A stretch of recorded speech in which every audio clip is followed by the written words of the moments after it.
Well, good evening, everyone. I'm Mayor Stewart, and I'm here to say that all of the City Council member is here in person, and we are ready for Vice Mayor to do the Pledge of Allegiance. Please stand.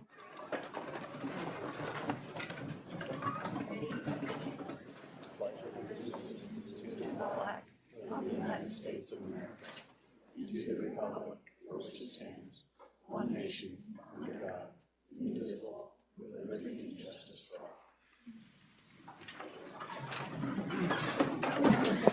Thank you. Well, today we get to do a proclamation before we start our entire agenda of things to review and vote on and all that wonderful stuff. But before we do that, I just wanted to say thank you very much to the SLO Police Department and all the admin staff for helping this community be able to voice their freedom of speech throughout the town. I know throughout the nation there were a lot of protests on Saturday, and it was done smoothly and safely, and I just really appreciate all of the work. So moving forward, I will share a proclamation about Pride Month, and then Linnea Valdivia. All right, perfect. She will be here on behalf of Gala Pride and Diversity Center to accept the award, and if you want to spend about 3 minutes or so sharing about Gala, you are welcome to.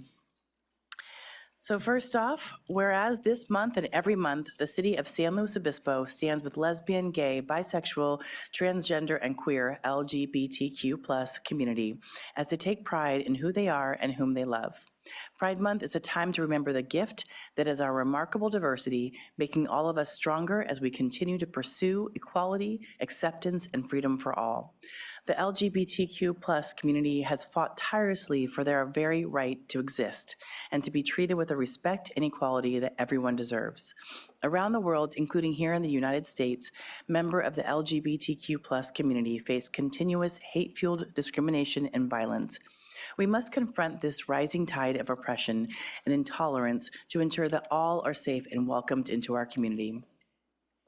This month, we celebrate the resilience of the LGBTQ+ community and their hard-fought victories to advance acceptance and equality. We must rededicate ourselves to the continued fight, standing together, united, to protect and build on our progress toward a better, more inclusive, and safer future for all.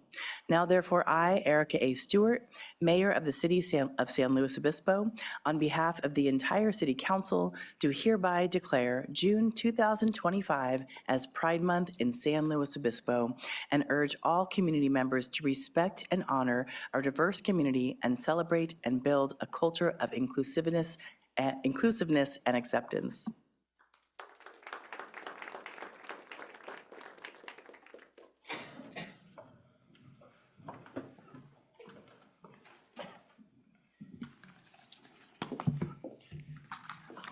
Thank you so much. You are welcome. Oh Thank you my gosh, so much. thank you. Wow.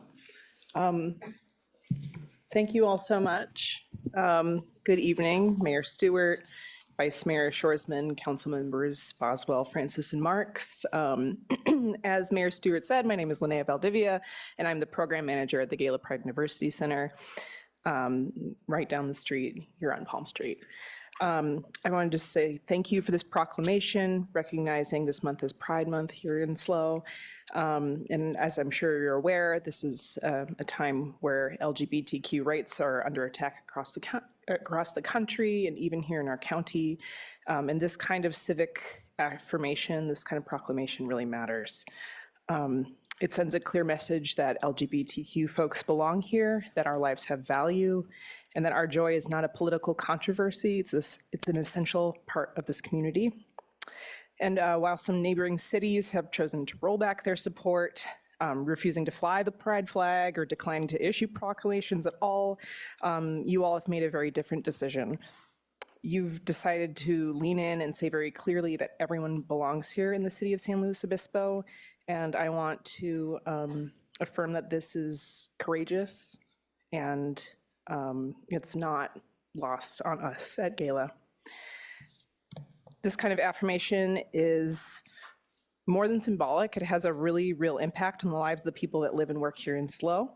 It tells queer and trans people that they are seen, that LGBTQ elders, that their decades of work and resistance are honored.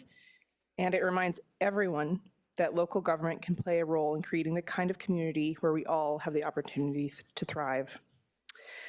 At the Gala Pride and Diversity Center, I just want to share a little bit about the work that we're doing. We're working to expand programming in 3 key areas: healthcare access, the arts, and civic engagement. In healthcare, we've partnered with regional and national organizations that provide gender-affirming care to help our community members access all kinds of healthcare and culturally competent providers. As I'm sure I don't need to belabor, the need for healthcare in this city is urgent.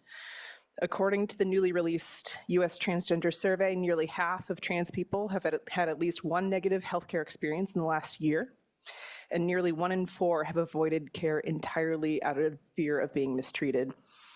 And here in San Luis Obispo, where medical access is already limited, it is extremely difficult to find robust, culturally competent care. We are doing what we can to close the gap in healthcare access.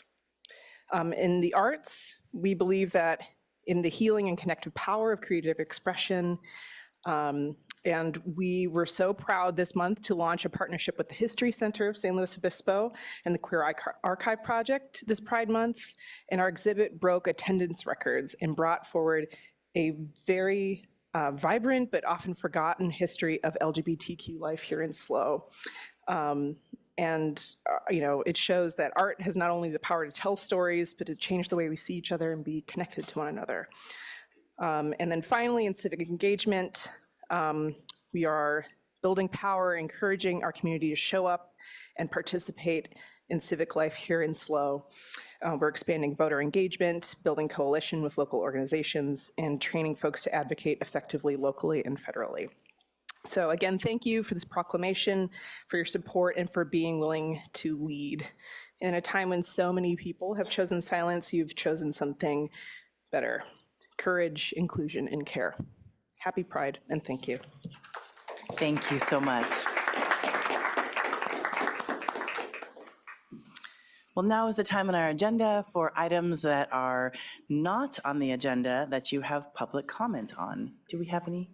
Oh, sorry about that. Just skipping right over. I apologize. We have the city manager report, and I'll pass that over to City Manager McDonald. Thank you very much. I'm sure people have been waiting for exactly what I'm going to say. I know I'm really happy to be here to share some information with you all this evening.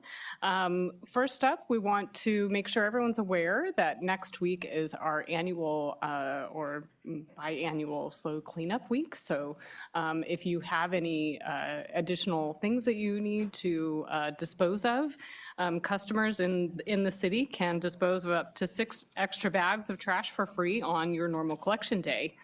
New for this year, account holders can also call San Luis Garbage by June 20th to schedule a free bulky pickup item. So that means in addition to your 6 bags of garbage, you have to call ahead, schedule for them to come pick up your big bulky items, such as a couch, let's say, if you're moving out maybe of your house and you no longer need it.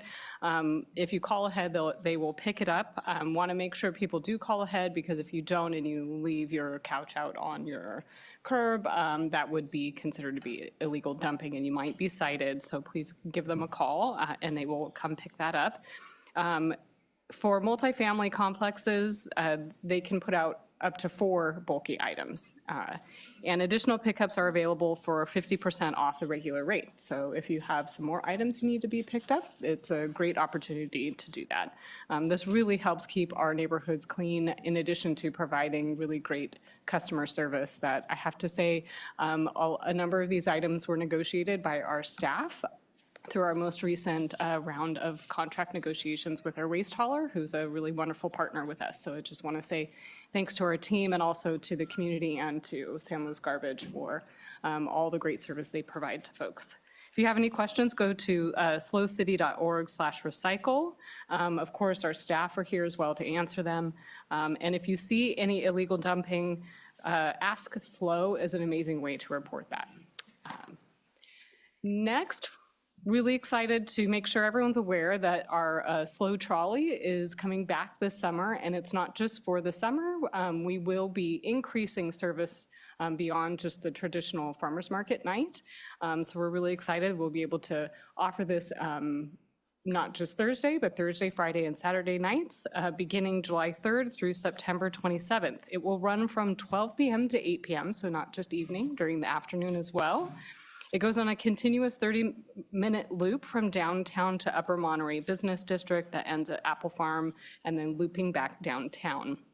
Again, we're expanding our service to Friday and Saturdays, and we'll provide any of our visitors to our town a really easy access to downtown. And the fare is amazing. It's 25 cents for seniors and disabled folks and 50 cents for other passengers. So just get out your change, your quarters, which maybe you have in a giant jar like I do, and it's an amazing opportunity to use that. Next, we want to make sure folks are aware, this is, I think, maybe the third one of these slides. We just want to make sure people are aware we do have our annual fee increase that is changed as part of our normal schedule. It increases for our user fees will be adjusted by either CPI or catching up on the fee increases we discussed last year. And our impact fees will increase by construction cost index of 5.15%. That fee schedule, I believe, has been published, and they will be effective on July 1st. So any questions, slowcity.org/fees, all that information will be available there. Next, I'm really excited to announce that we will be open at our city hall on Fridays again. So after a lot of conversations and really a lot of city halls and jurisdictions during COVID made a big shift toward closures, and Fridays ended up being kind of a lingering time where folks were close to the public. The same has been the case here, and we've decided to go ahead and open up City Hall and our front counter hours on Fridays beginning on July 7th. So City Hall will be open Monday through Friday, 8 a.m. to 5 p.m. All of our other counters and offices will be open Monday through Friday, 8 a.m. to 4 p.m. That extra hour at the end of the day helps us with things like cash handling, closing out cash registers. We wanted to make sure to not only provide increased access to the public, but also consistency, because having inconsistent counter hours can be very confusing, and so we want to make sure we're providing that level of service and clarity to our customers. Of course, all of our online access will still be available 24/7, and again, same great service, more flexibility, more access, and I'd really like to say thank you to our staff for working with us through this and making sure we're here and providing access to the public. And a lot of us we're here anyway on Fridays, and so this just means we get more opportunity to interface with the public. So thank you all, and July 7th, that's the go live date on that new time frame. Next, we want to make sure people are aware that we have some unscheduled advisory body vacancies, which basically means we have opportunities available for people to serve on our advisory bodies. So anybody who's interested in making a difference in our community, please check out our information that we have up here on the screen. Take a look at the opportunities that we have available.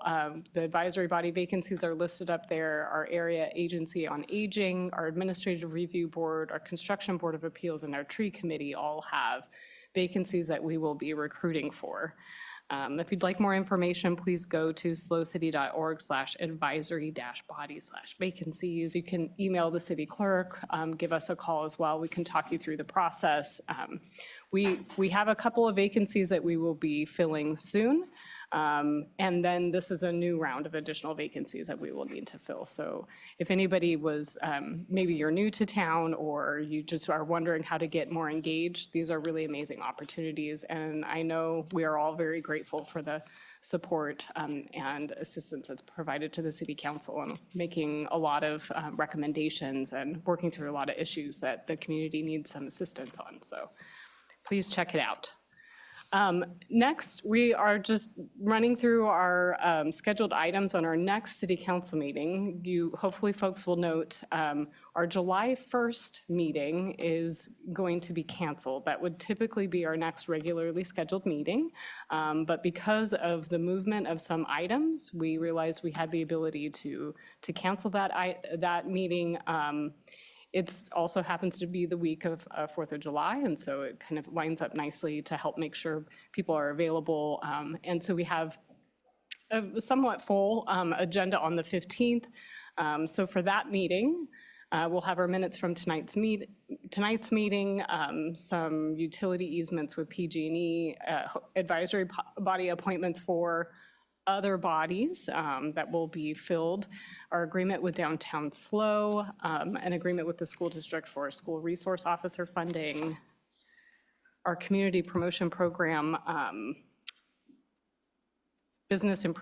tourism business improvement district and promotional coordinating committee programs, approval of our DEI high impact grant funding priorities, a contract for cross-connection inspection agreements, a revision to a grant agreement with the Friends of La Loma Adobe, final Avila Ranch, final map approval, an ABC grant program for our police department, and then an item related to video retention. And then our major item, we'll have a discussion of the council compensation committee, which actually should be fairly short. And then our major discussion will be on our existing building retrofit update program. And it's really just to provide an update on where we're at with how that plan and project has been going.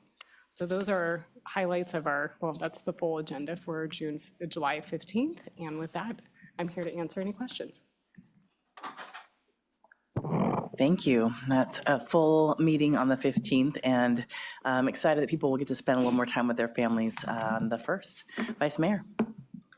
Yeah, just for those who might be listening, with regard to the vacancies on the advisory bodies, is that application period still open? And if so, can we tell people how they can apply? If they go to the advisory bodies dash vacancies page, it'll direct you to the applications. Wonderful, thank you. And those just are opening, so they'll be open for at least 2 to 3 weeks. Okay, thank you. All right, without any other questions, we will move forward. Thank you so much, City Manager. So next comes really this time, public comment on items that are not on the agenda. And as we see a few new faces in the room, so I just want to make sure that I give a little bit of our civility guidelines. We try very hard in this meeting to make sure that we are focusing on the issue, not the person, respecting different opinions, showing courtesy, criticizing constructively, and making sure that we listen first. One of the things that is often difficult for us up here is we get to listen during public comment, but we don't usually have response, because if it's not on the agenda, we don't respond. So I just wanted to let you know that in case you had something that you'd like to share today, and that we would get back to you, though, if you have something we'd like to make sure to get back to you on.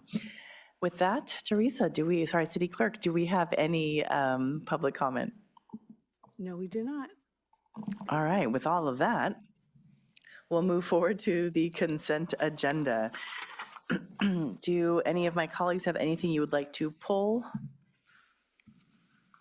All right, I don't see anything. So move forward to a public comment on the consent agenda. We have none. Okay. Do we have a motion? Councilmember Francis. I would like to move to approve the consent agenda. Wonderful. Is there a second? Councilmember Boswell. Second. Oops, sorry. Second. Thank you. City Clerk, can we have roll call?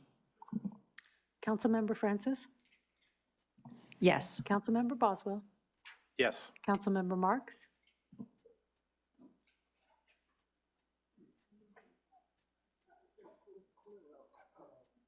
This one. Oh, yes.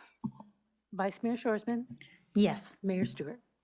Yes, the motion passes 5-0. I want to thank everyone who was part of this consent agenda on staff. While sometimes this is just a quick and easy process, there's a lot of work that goes into what we just approved.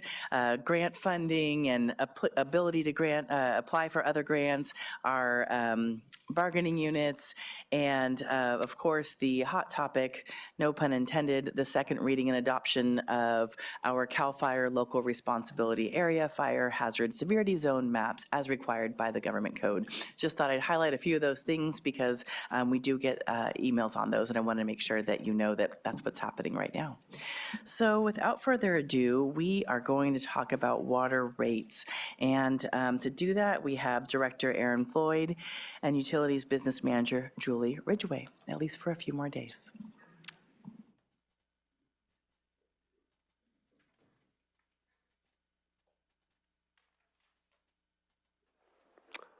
Good evening, Mayor and Council. Aaron Floyd, Utilities Director, and I am joined, as you stated, Madam Mayor, by Julie Ridgway, who unfortunately also, as you had mentioned, will be leaving us in a couple days. But I do need to commend Julie on a great work in preparation of this year's financial plan, at least for our water and sewer rates and overall guidance in the Utilities Department. So with that, we do have a short presentation for you this evening. It's kind of an interesting format in that we will be presenting 2 items tonight as required, so the water and sewer rates, and those will be 2 separate hearings. In the presentation that Julie will be giving momentarily, we'll go into a bit more detail on outreach and the customer assistance program in the water portion of it, and then we'll close that and go into the public hearing part for that so we can understand how many protests came in. And then we'll have a shorter but very similar presentation on the sewer side as well. So with that, I will ask Julie to please give the presentation. All right, thank you. And I would like to also mention that we are joined by staff from our water, sewer, and engineering sections, as well as our rate consultant at HDR Consulting. So they are here to answer any questions that may be more detailed as well. All right, so to provide a bit of background for those who couldn't join us at the April 29th introductory meeting, we did have a pre-meeting where we introduced the rates that are here tonight, as well as requested council's authorization to release the Prop 218 notice. Following that presentation, the next day, we released the Prop 218 notice where we sent 28,565 notices to all water account holders and property owners here in the city of San Luis Obispo. Since that time, we have been able to do some public outreach in order to share this information. And during that time, our property owners as well as account holders have had the opportunity to send us in protest forms. Which brings us to our public hearings tonight. So tonight, if a simple majority of parcels, which is half plus 1, protest the proposed rates, council cannot adopt the proposed rates. So as Aaron mentioned, we'll first be going over the recommendations for water. So this evening, our recommendations for you are to receive and file the City of San Luis Obispo Water and Wastewater Rate Study Updated Report, adopt a resolution entitled A Resolution of the City Council of the City of San Luis Obispo, California, establishing the water service rates for financial plan 2025 to 2027, adopt a resolution entitled A Resolution of the City Council of the City of San Luis Obispo, California, to amend the City of San Luis Obispo Low Income Assistance Program for city residents, and then finally to find the actions statutorily exempt from CEQA. So just to provide a bit of background, our rate setting policies and procedures do follow various different laws and city policies. So for our Prop 218 requirements, the rates must be proportional to the services received, which means we cannot charge one property more than another in order to provide those services. Rates can also only fund the related utility, which means that we cannot have funds collected for the water rates to support sewer operations and vice versa. A public notice must be mailed at least 45 days before the public hearing, and written protest must be received before the close of the public hearing. And then, as I mentioned, if a majority protest exists, then the parcel blocks the adoption. This new one is the AB 2257 this year. This created an exhaustive administrative remedies requirement. So with that, we included information on the Prop 218 notices regarding the written legal objections. We also worked with our legal counsel to have any letter or note included on the protest forms be reviewed by attorney's office. And then there were about 5 notices and letters that they wanted us to respond to in writing, which staff did, and then showed you guys through the staff agenda correspondence this afternoon.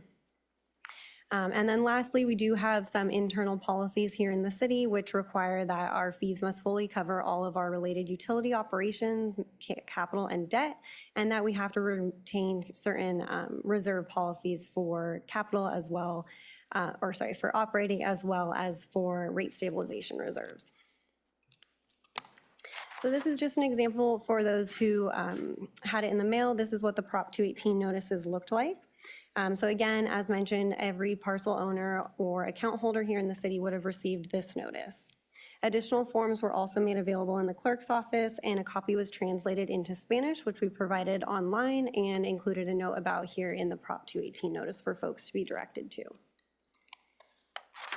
Which brings us to what the rates actually are. So this is what you saw during the introductory presentation, but we also just wanted to highlight for those who hadn't seen this before that we are proposing for the rates to be increased by 5.5% in fiscal year 26 and again by 5.5% in fiscal year 27. We do want to highlight for those who weren't able to join us that we actually, through this process, saw a little bit more stability than we would have typically seen in the past. Comparing this rate study to the previous rate studies, sometimes such as during the COVID-19 pandemic or during the drought, we had seen a little bit more volatility, which indicates that our funds are acting as they should and are being able to absorb any kind of additional increases that may occur in those 2 years. With that, we also wanted to provide a slide of the actual proposed rates themselves. On this slide, I'll just highlight for those who may not be as familiar with our water and sewer rates that we do have a rate structure where we have base fees, and which are fixed fees charged to every customer every month, as well as volumetric fees, which are related to the amount of water that a customer would use. Again, we want to highlight, just for those who weren't able to join us, some of the key drivers that resulted in these cost increases. So with that, we've seen regulatory compliance on both the water fund and the sewer fund that have increased some of our costs on the operating side. We also see additional costs for capital improvement projects over the last couple of years, including some additional storm recovery projects that weren't in the 2023 rate study. And then again, inflation and increased costs of business. And then the city really strives to avoid debt as much as possible in order to minimize costs as much as possible through a pay-as-you-go strategy. This is broken out. This is our grants and alternative funding sources that we've received over the last 7 years on the water fund side. So over the last 7 years, we've received more than $16.6 million. We have received $14.6 million, and then we've applied to another $2 million recently that we are still waiting to hear back on, which is the total that we see in that table. So the additional information that we wanted to present and discuss with council tonight is the additional recommendation for adopting changes to the customer assistance program. The recommendations here for the resolution include increasing the customer assistance program from the current 15% that is provided to 20%, and also formally changing the name from the low income assistance program to the customer assistance program. On the water side, this table shows the revenues that are received as well as the budgets that we set each year and the expenditures that we've seen back to fiscal year 21-22. As you can see here, we do set a pretty conservative budget of $100,000. The miscellaneous penalties, for those who may not be familiar, are the late charges that come in from the city. Per Proposition 218, we can't have one customer's rates subsidizing another. And so in order to have this program meet the compliance requirements of Prop 218, we utilize those late fee charges in order to fund this program. However, as you can see, the expenditures each year remain relatively low. And so this is why we are presenting to council tonight to request or to recommend that this be updated from 15% to 20%, which is more in line with some of the other assistance programs for utilities within the community.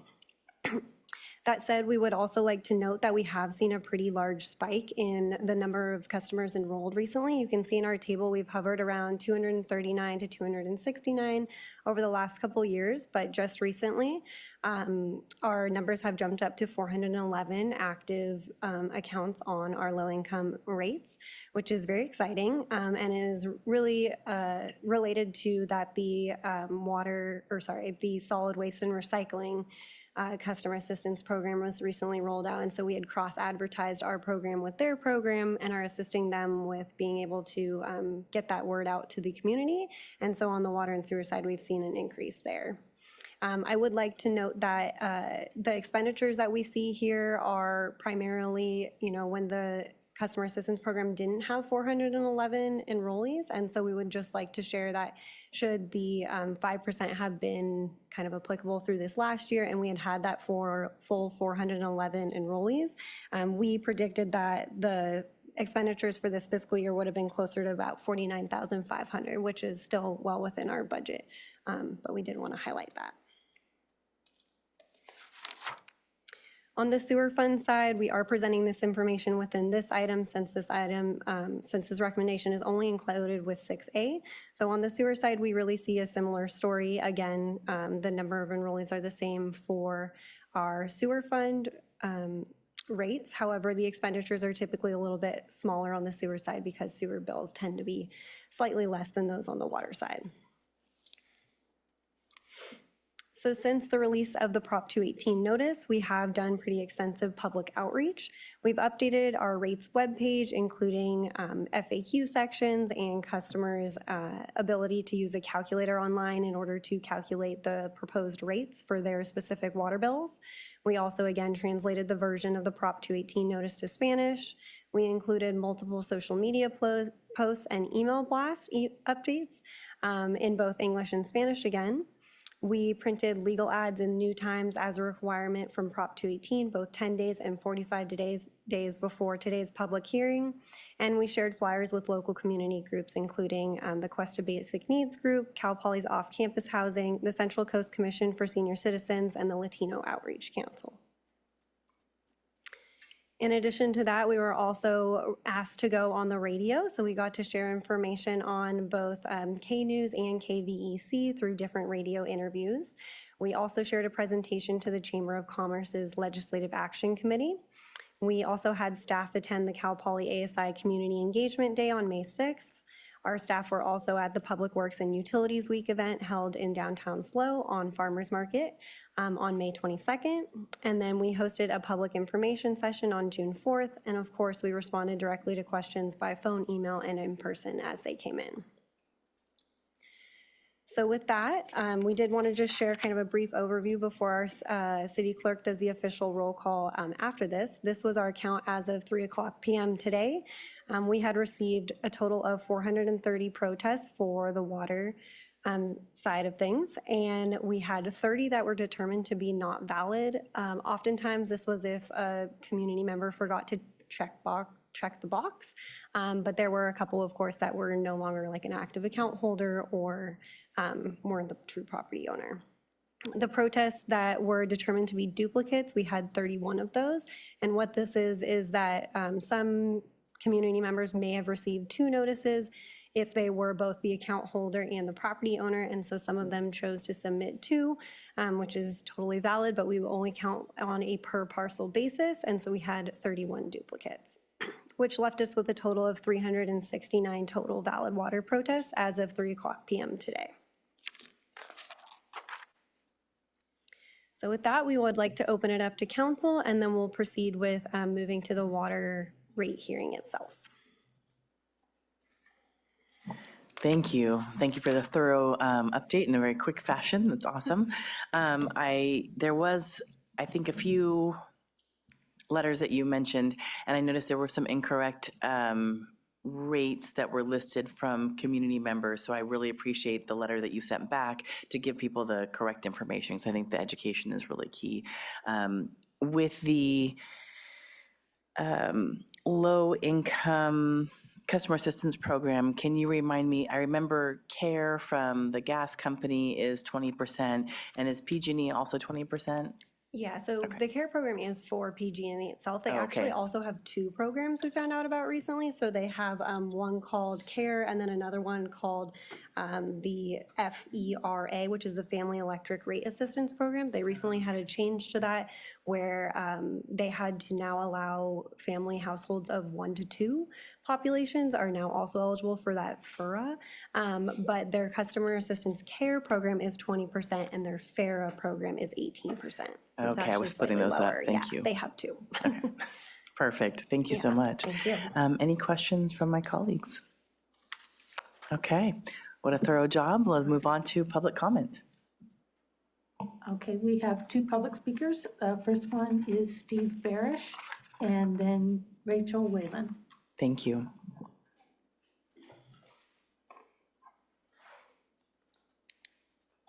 Good evening, members of the council. First, I will know how complex it is to run a full-service city like this. Takes a lot of coordination, a lot of management, a lot of presentations, et cetera.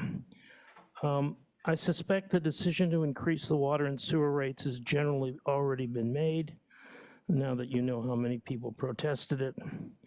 I'm also curious as to how much Cal Poly has contributed to the additional water and sewer usage. Okay, that's a big factor because, as you know, they've just built some new dorms on campus recently. I also want to point out to the public that these rate increases reflect compounded interest. So it's a rate increase on top of a rate increase on top of a rate increase. So when it's presented that only 5% increase is being proposed, over 5 years, it could result in a much higher amount of increases. And I know you provide assistance to low to moderate income families and individuals within the city, which is very commendable, but at the same time, people who don't qualify are paying very, very heavy increases, okay? There may be some areas to cut back within the utility department. Nobody's perfect, no department's perfect.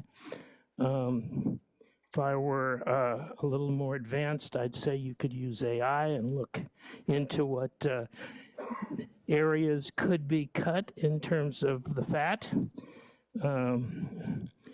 So I really, really think that you guys need to explore, again, what Cal Poly has contributed to the water and sewage usage and the new rate structure that's being proposed. And secondly, you might go back 5 to 10 years and look at the compounded interest impacts for the public on these rate increases. They're really, really significant. I have a few tenants and they're not happy to pay their own utility bills, for example. I'm past president of San Luis Property and Business Owners Association, and we get a lot of pushback from members who are concerned that our tenants and our businesses cannot pay for these significant rate increases over time. Thank you very much, and good luck. Thank you.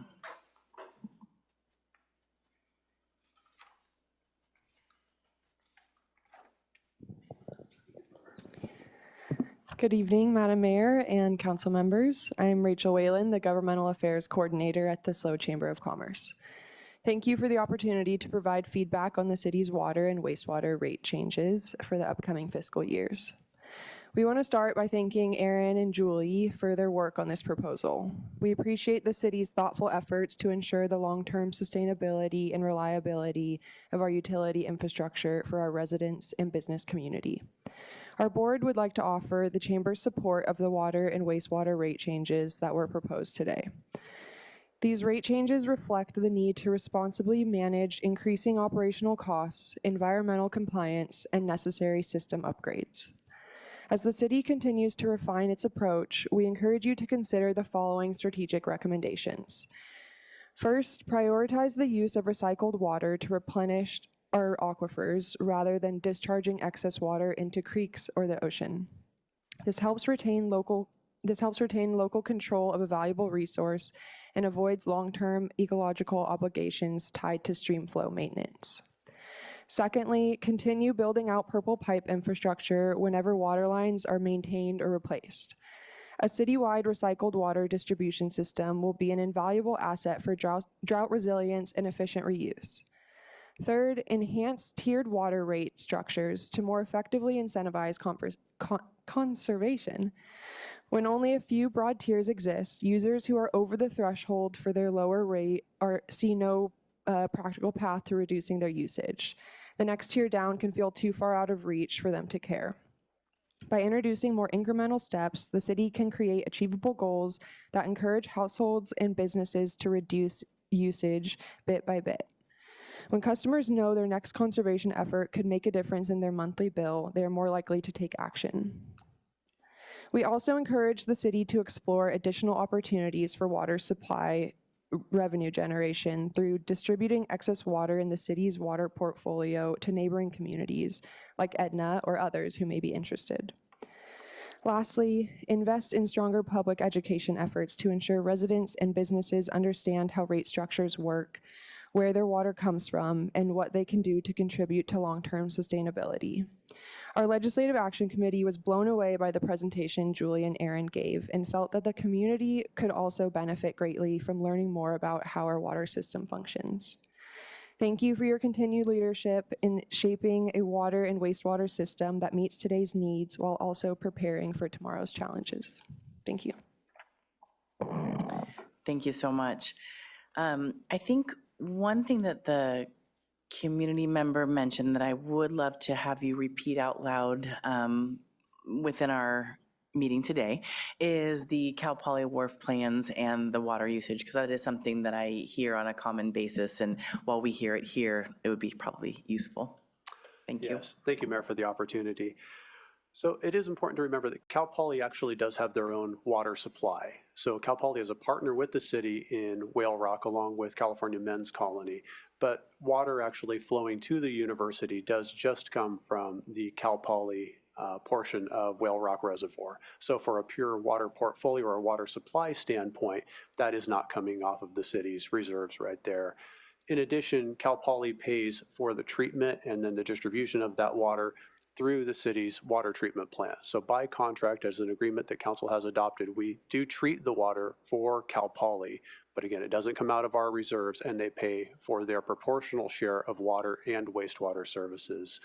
They are building an on-campus water reclamation facility. They use a different acronym than we do, single R. They are building an on-campus wharf, and that will take some of their treated wastewater, which they will use for potable offset for their campus build-out. That does have an impact on the proposed rate increase that we did have to bring forth to council and community, because that revenue won't be coming into the city that is otherwise going to hit us there on the revenue side. We will be closely monitoring that, though, as we had discussed with council back in April. If that project does fall behind, we do have the opportunity to come back at a later budget item and recommend to council that we might be able to lower that rate. I'm a little hesitant to say that up front because a lot of things are in play with that conversation, and Cal Poly right now, from my recent conversations with them, is still anticipating that their wharf will remain on schedule. Great, thank you so much. Vice Mayor Shorsman.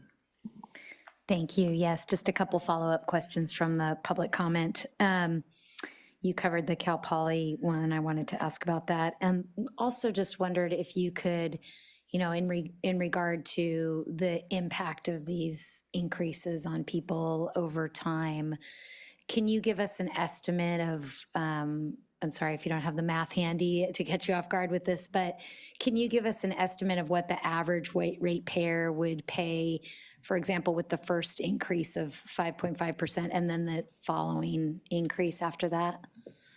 Yes. Councilmember Shorsman, if you can give us 2 seconds, we do have a slide that can show what a typical monthly bill would be for a single family home. Yeah, so There we go.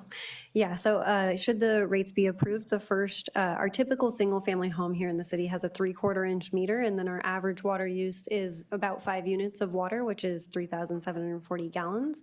And so for the first year, should the rates be approved, it's about an $8 increase from the current rates, and then per month, and then another $8 about on top of that the following year. Is it possible for you to share your screen? I'm so sorry. That's okay. Thank you for interrupting. Oh.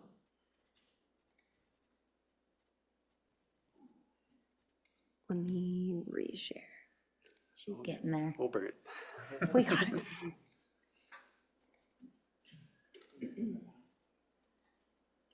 There we go. Oh, it goes to the beginning.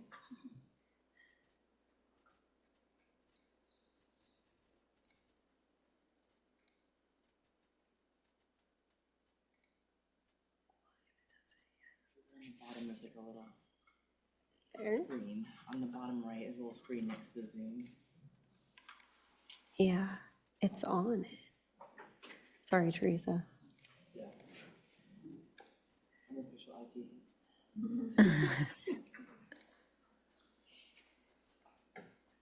Share that one. Yeah. Share. Go down there. Right there. There we go. Thank you. So as we were saying, it's about an $8 increase from that first year. So this is an average bill of $140 going up to $148.76 and then up to $157.65. And then the note down here that we do have is just kind of to put it a little bit into perspective. It costs about 4 cents per gallon for the city to bring the water to a home, have it treated and get it there, and then also take it away, treat it, and then safely dispose of it at the regulatory standards that are required. So just to be clear, the difference from $140.40 to $148.76 for the average user, this includes water and sewer. Correct. Whereas right now, we're technically only talking about water, but just wanted to make sure that was clear for folks listening. But it's an $8-ish change with both. Yes. Thank you for that.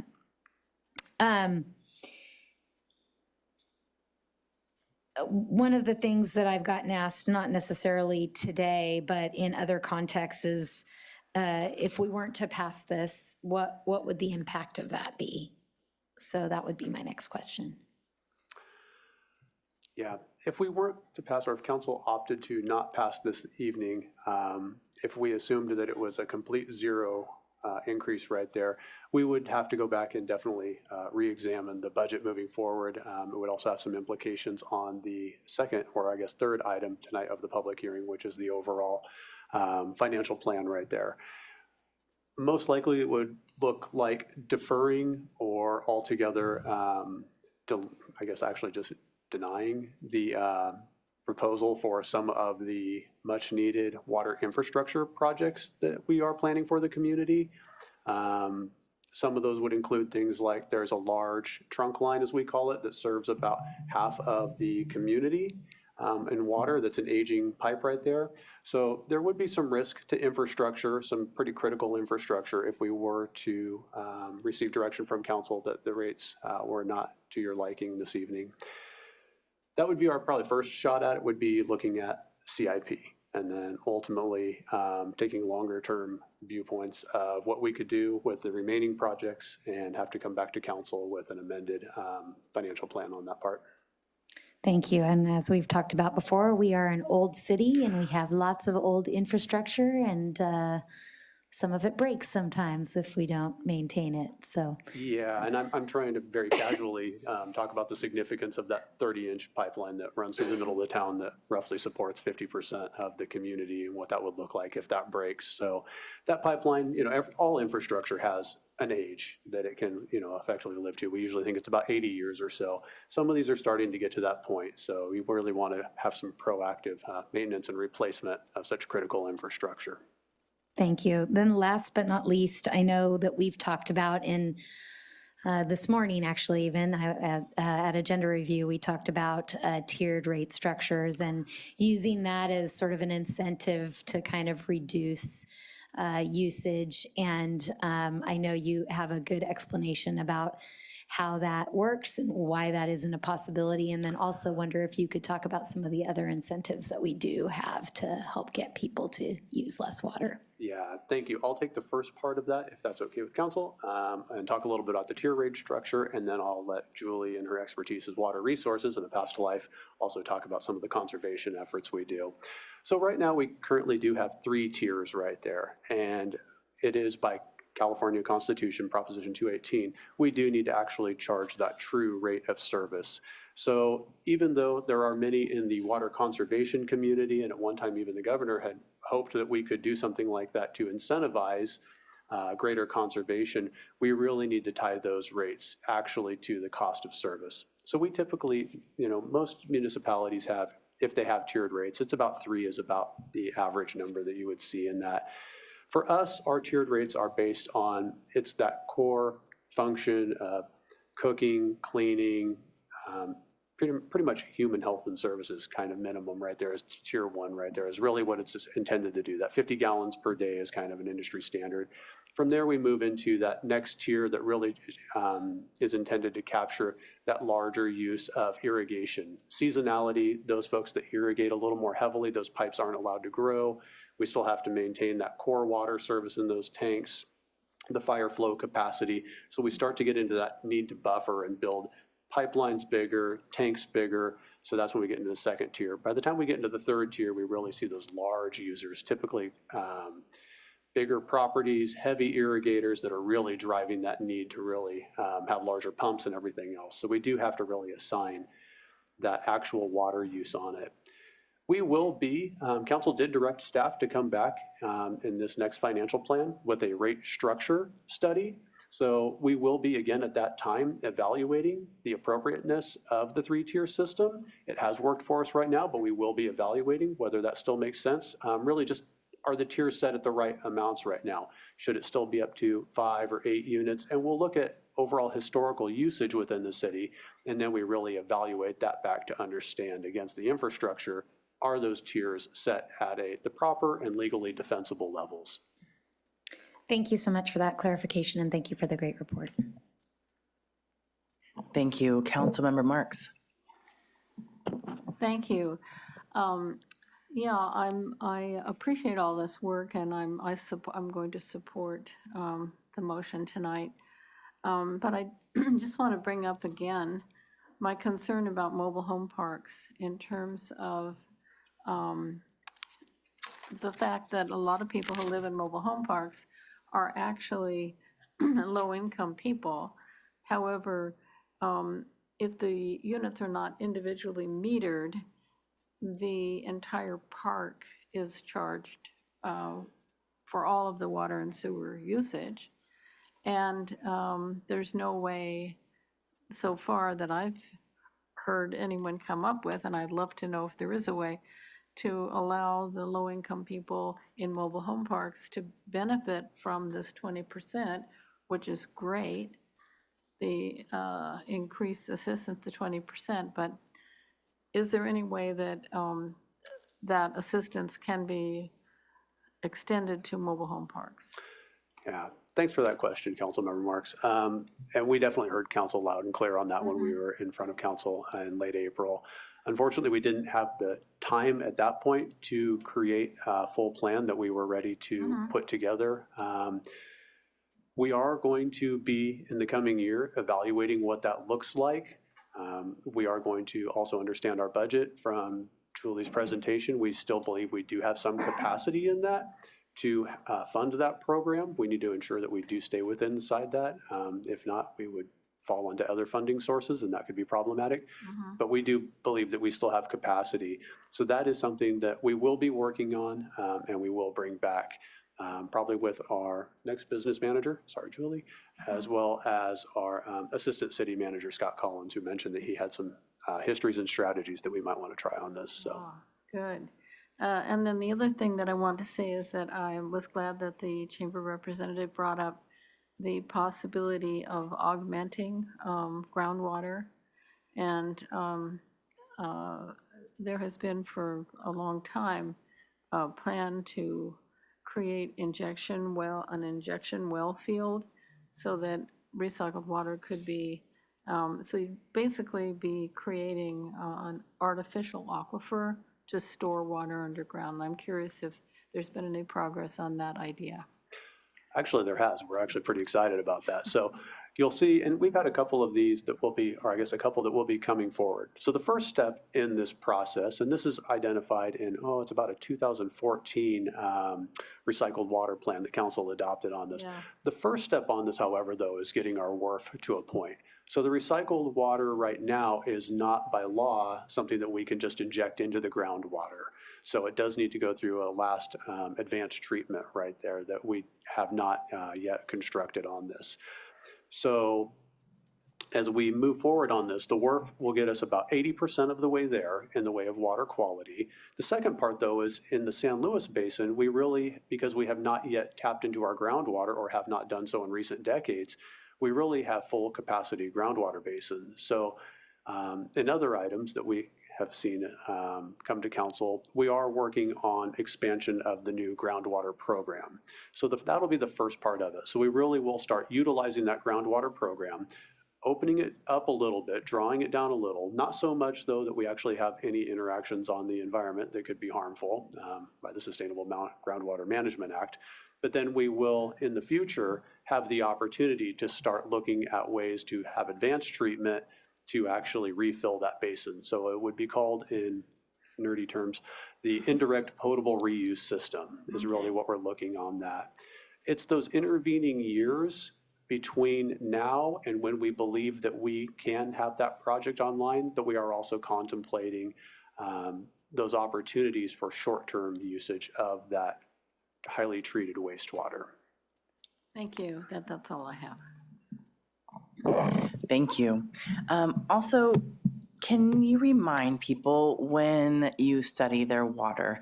I've had many conversations, and I know that you know some of them, regarding the timing and how some people may be challenged with December because they usually conserve a lot, but during the holidays maybe spend more because of family coming over and that kind of thing. So could you share a little bit more about that? On the sewer cap and the winter water use. Yes.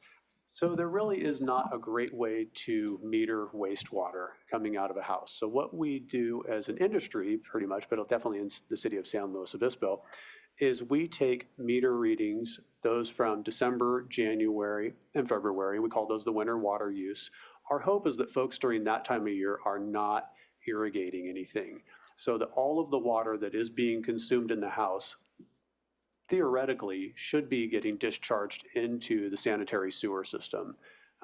So by doing that, we're able to take those months, average them out, and get the best view that we can on the amount of true water that would be coming in for the rest of the year, just from that indoor plumbing side. So we use those 3 months in which to set that sewer cap. So your bill will never be over the amount of average water use for December, January, and February on the wastewater side. Thank you. And then when you just brought up the groundwater, reminded me, that would be, when you're injecting the groundwater, that would be after our wharf is done, right? It will, so we would have to complete the wharf first, and then there would be an advanced system that we would have to do. So it's a supplemental project right now. So what we will be doing in those intervening years between there is utilizing the groundwater in a much more limited basin. We think we can do about 600 to 800 acre feet a year. For reference, the city uses a little over 5,000 acre feet a year right now, but we think we can do 600 to 800 acre feet a year out of the groundwater program right now. So we're probably about 15 years from true indirect potable reuse, which it's a little ways out there still, but that is a pretty significant project to do that last little bit. And we need to get the groundwater project up and running first, which is really going to serve as a scalable extraction side for that larger project. Great, thank you. And then lastly, going back to the incentives, It seemed as though with the 411, if we went to 20%, we're definitely like half of the 100,000. And we are hearing of more people struggling financially. If we got to the point that we are using more than we forecasted, what would be that next step? Would that come back to council at mid-year? What would that look like? If we were to hypothetically use, I want to make sure I'm hearing you correctly, Mayor. If we were to use more than the miscellaneous penalties, I think that's really the upper ceiling. Going over the budget would be bad. Going over the miscellaneous penalties budget would be highly problematic at that point, because we cannot use those other water and sewer funds by Prop 218. So we would have to look to other funding sources within the city to make up that delta. So when would we kind of get that warning if that were the case? As soon as we had awareness that we might be trending in that direction, we would likely have to come back to council and ask for a modification of the program just to ensure that we didn't do that. And that wouldn't be a lot of fun for anyone. So with that, that's something we would want to be a little cautious as we're going into this. But we're excited about the opportunity that we've seen, and we're very grateful that council has stated that there is support for the increase in the customer assistance program. But we also do have to be aware that we are doing, I would say, staff is doing a great job, Julie, in getting that word out. So going from 239 or so enrollees to 411, and we anticipate that to continue to grow, we need to be a little cautious on that as we are contemplating those others. We definitely understand the need, though, and for some of our community members to have that added assistance right there. So as we do contemplate things like mobile home parks, we have to really remain aware of the overall program limitations on these miscellaneous penalty funds. Perfect, thank you. Vice Mayor. Yeah, there was just one part of my question earlier that we didn't get to about incentives to, since we can't use water rates to incentivize reduction of water use. Maybe you could tell us some of the other programs we do have. Yeah, of course. I appreciate you circling back. So we do have rebates here in the city. You guys approved us doing rebates about 2 or 3 years ago. So our current rebates include high efficiency toilets and urinals, as well as large landscape and smart irrigation controllers, water efficient dipper wells to be able to tap into our businesses, kitchen spray rinse valves, low flow shower heads and faucet aerators, as well as save water posters. And my personal favorite are the leak detection dye tablets for your toilets. And then we also have hose nozzles and garden timers. And then our water resources team actually monthly will proactively reach out to customers who have had jumps in water consumption and alert them to those usage. But what we're more excited about is the bringing on the advanced metering infrastructure, or AMI. And so we are very excited to be rolling that out in the near future. Hopefully over the next about 2 years is what we're anticipating. But basically what that will allow is our community members to be able to have an app where they're able to set up leak alerts themselves in order to be more quickly notified of any potential leaks in order to save water on their bills. Thank you, because I got a phone call one time because we had a leak that we hadn't found and located that leak, and the ground was very, very wet where that leak had been happening. So thank you for that. Awesome, thanks for circling back to that too. Well, at this time, I think we've gone through all the questions, and I think we are ready to deliberate, I guess, if you have any other deliberations. Oh, no, I'm just kidding. I forgot, this is an official hearing, and I have more things. One second. So, City Clerk, can you please share with us the amount of protests we've received officially? Mayor Stewart and members of the council, since the release of the Prop 218 notices for the water rates on April 30th, as Julie indicated, the city received 369 written protests on the water rate increases, though that were validated. We did not receive any additional here tonight. So based on the percentage needed, this does not constitute a legally sufficient protest for the water rates. Thank you so much. So with that, we'll move forward to official deliberations. I know we've kind of shared some thoughts so far. I have to say that I am very much in support of the customer assistance program. One, changing the name is always nice to do so that people are not identified by their finances. But also, I remain extremely proud that our staff was able to figure out how to help people who were struggling financially with the utilities of water and sewer that we have, since we were very strict, of course, with the Prop 218 language. And I just want to continue that. I want to continue to support our community. And I know that increasing rates is something that none of us get excited by. None of us want to do that. And I continue to go back to our community has asked to invest to make sure we have water for a long time, that we have water that can support the amount of people that we have that live here and that will live here in the nearish future. I know that you have all, as staff, gone into so much around the forecasting of what the economics is behind the water usage, as well as how much it will cost to utilize the water. And I'm very thankful for the continued modeling and what you do with where our community will go in the near future. So this investment is never fun to increase rates, but it is an important investment to make sure that we can provide water that's safe and clean and healthy for our community for many years to come. That's my 2 cents. Councilmember Francis.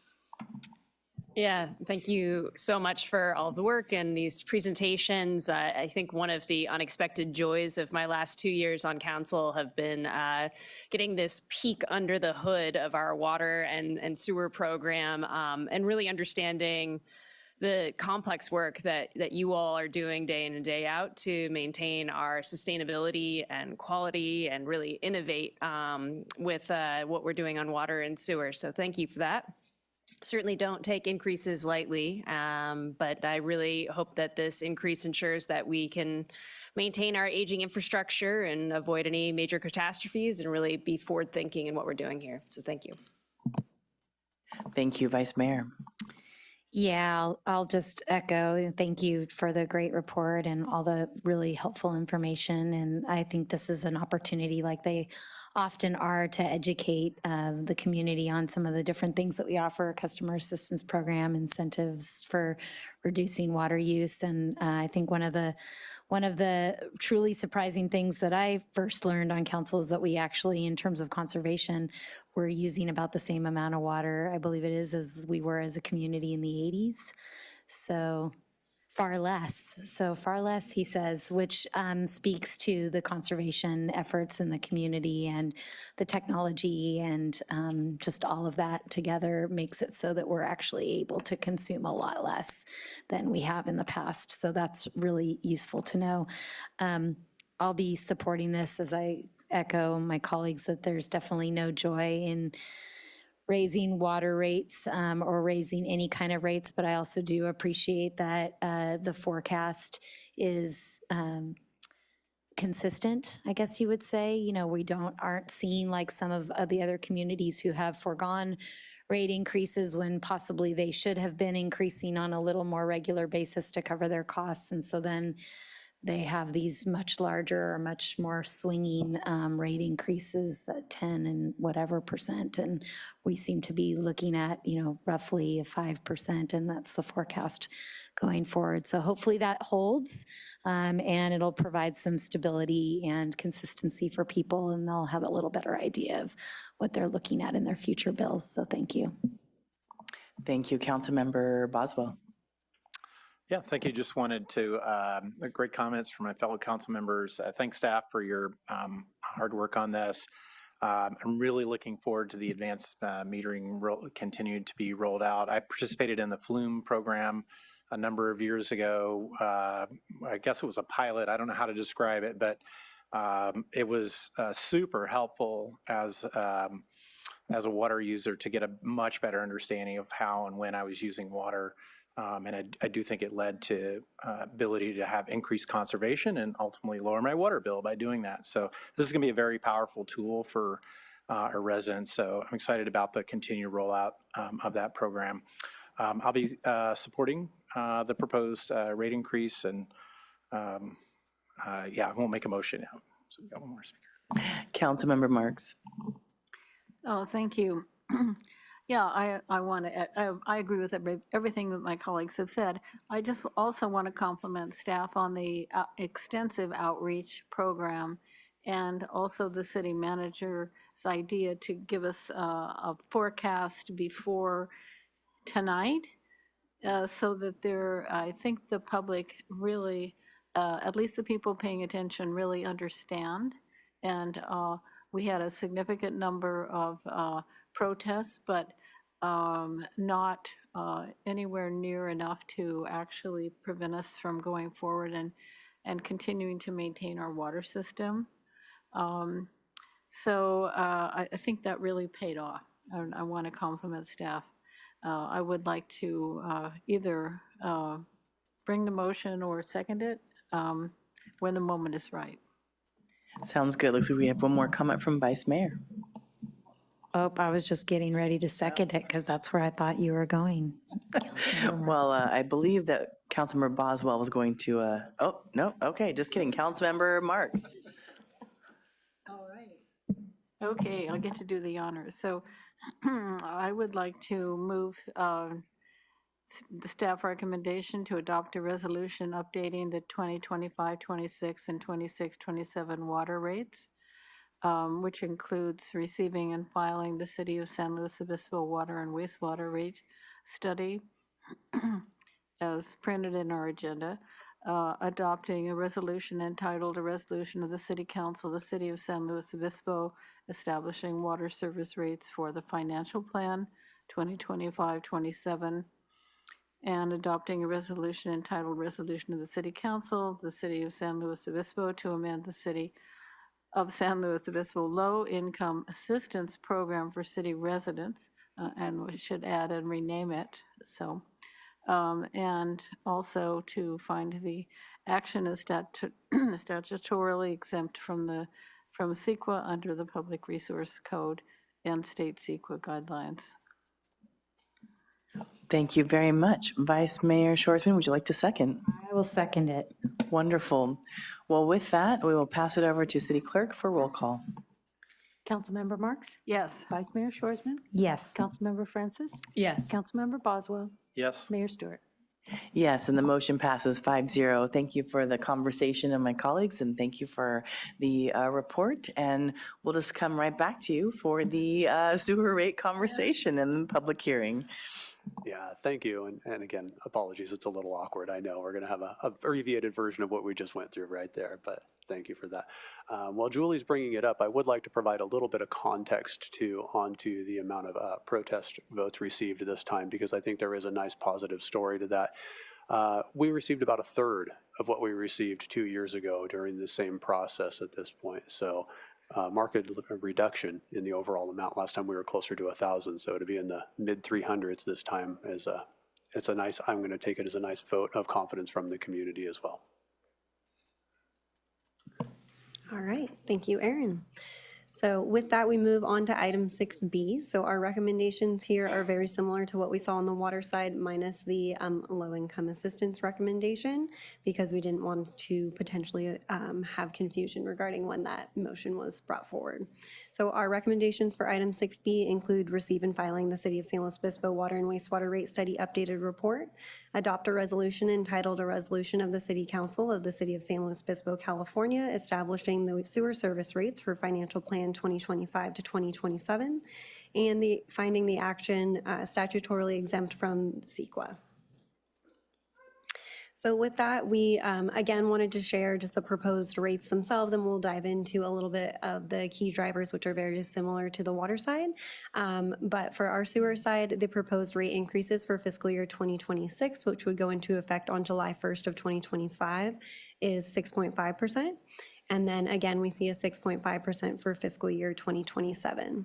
As mentioned, this does show a bit of consistency we see in the out years. However, we do see that drop down to 3.5%, and that's really when we start to see Cal Poly student population start to increase and the effects of the WRF revenue that Aaron has alluded to go back up. So right here, we have the proposed water and sewer rates. Similar to our water side, again, we have base fees and volumetric fees. As Aaron mentioned, on our residential customers and multifamily residential customers, we do have the sewer cap. For our non-residential customers, just to clarify, those customers are able to have a separate irrigation meter, and so they do not receive a sewer cap in that place. So the key drivers, again, for the increases on the sewer side are, again, regulatory compliance. I think a lot of us understand at this point the primary drivers for the WRF upgrade were regulatory reasons. Again, we have increases for capital improvement projects, costs of doing business are going up, as well as inflation for both our maintenance and operation costs. And then, as Aaron mentioned, we have seen a revenue loss from Cal Poly's new wastewater treatment facility going in. And again, our sewer fund also very much tries to avoid debt as much as possible through the pay-as-you-go strategy in order to minimize costs over time. With that, for the grants and alternative funding on our sewer side, over the last 7 years, we've secured about $7.4 million. And then we've recently applied for about $5.4 million through the Inflation Reduction Act. We're hoping to hear back in hopefully September regarding that funding. So we will stay tuned on that front. But should that funding be received, it would primarily go towards hopefully projects that really are able to lower costs in the future days, such as the biogas projects at the WRF. So we would be hoping that those projects could, or that funding would be able to be utilized to support projects that would then reduce rates over time. So as our city clerk has stated, the total number of protest counts that we had at 3:00 p.m., they were the same for the sewer side. We received the same number of total of 430 protests as of 3:00 p.m. We again had 30 that were determined not to be valid and 31 determined to be duplicates for a total valid protest count of 369 as of 3:00 p.m. today. So with that, we will transition to the questions for specifically the sewer rates.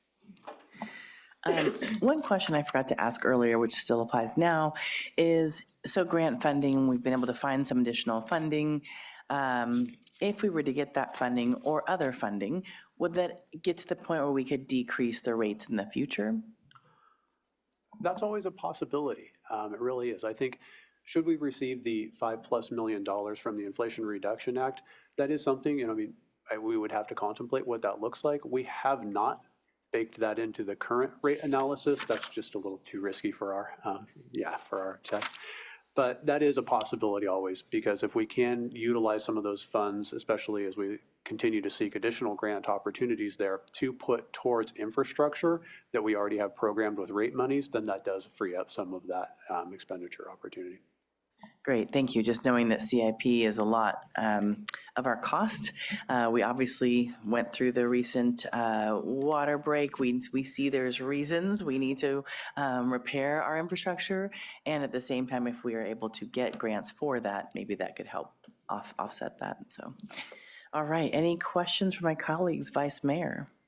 Just one, and I don't know if you can answer it or not, but I'll try. Do we have any idea, the projections are, what we're voting on tonight is for a 6.5% increase in the next 2 years of the financial plan. Do we know, or can we isolate what percentage of that is related to the impacts of Cal Poly and their new facility? It's roughly about 2%. Okay, thank you. Thank you. Well, without any other questions, I will move forward. Is there any public comment? We have one, Steve Barish. Thank you.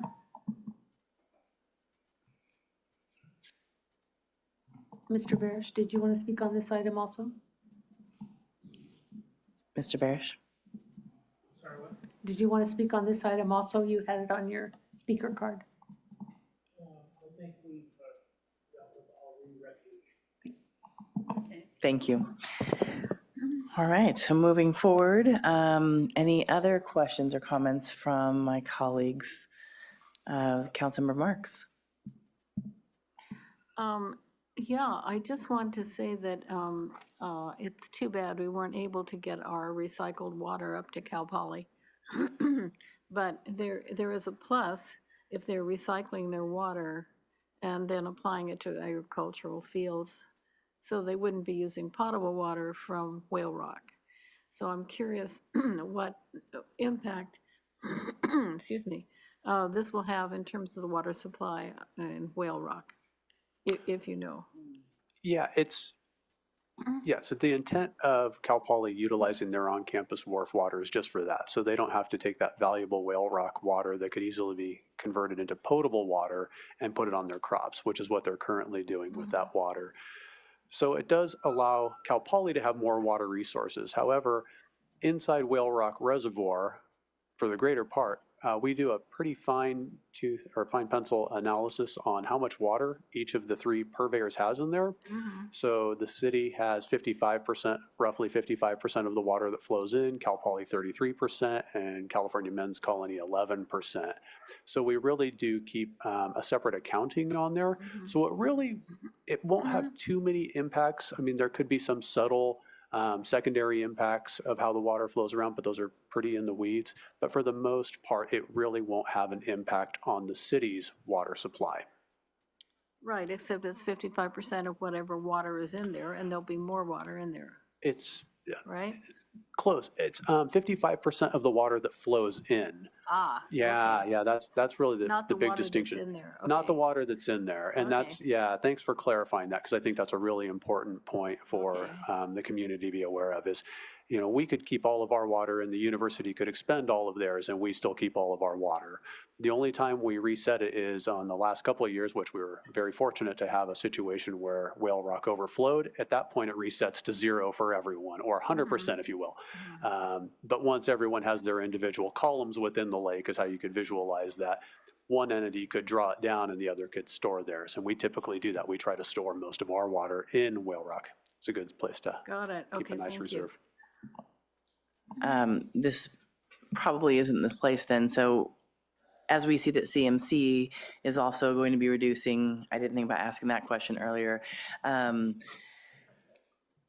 Whale Rock Commission would be the place we would talk about other allocations in the future if that was going to change, right? If CMC is going to use less than the 33% on a regular basis going forward, and Cal Poly wanted to use less than the 33% on a regular basis going forward, then we would have that conversation at that point in the Whale Rock Commission and then bring back that to the council at a future time. Is that correct? So the city receives its 55%. Historically, no one's really had a conversation like that, but with populations decreasing at California Men's Colony, there has been some very high level, very casual conversations at this point. So I don't want to sound alarmist or anything, but there has been some conversations on, is there possibilities of greater utilization of that water resource if the California Men's Colony is not going to utilize that? In the Whale Rock Agreement, there is pretty specific language that does allow a transfer, but it makes it pretty clear that it's a little easier from state agency to state agency. And since there are 2 of the 3 entities are state agencies and the city is obviously not, we have an idea of who they're talking about in that situation. So I don't believe that we would be seeing as a city any additional water supplies out of there that I can foresee at this time, Mayor. Thank you. I didn't think so, but figured would bring it up in this moment. All right, without any further questions, City Clerk, can you report on the protest for the sewer rates? As previously mentioned, we had 369 validated protests. We did not receive any additional at this meeting. So based on the percentage needed, this does not constitute a legally sufficient protest of the sewer rates. Thank you. So with that, colleagues, do you have any additional comments regarding the sewer rates versus the water rates that we discussed earlier? Or can I have a motion? Vice Mayor. Yeah, again, same sentiment, slightly different topic. There's definitely no joy in raising rates, but I think it's pretty clear that, in order to maintain our infrastructure, this is something that we need to do, and appreciate all the context and information that staff have given us, not just tonight, but in the education of me and us and the community in general about this resource and how we need to manage it. So thank you, and I'll make the motion to approve staff's recommendation. Thank you. Councilmember Boswell. Second. Great. City Clerk, can we have roll call, please? Vice Mayor Shorsman, Yes. Councilmember Boswell, Yes. Councilmember Francis, Yes. Councilmember Marks, Yes. Mayor Stewart. Yes, and the motion passes 5-0. Again, not lightly, but just knowing that this is what we need to do to invest in our community. So thank you very much to staff. Thank you to my colleagues. And with that, we'll take a little break and come back about 8:10. Yes, 7:10. Sorry, we're not taking an hour break.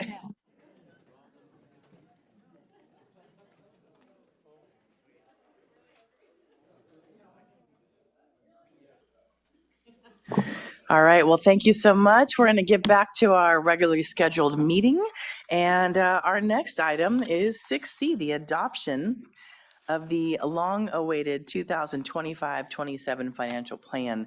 And just as a reminder for anyone who hasn't been with us since at least October of last year, this has been a very long but intentionally long process to be able to include everyone in our community that wanted to have their 2 cents on what we should do with all of the taxpayer money, user fees, et cetera, for the next 2 years.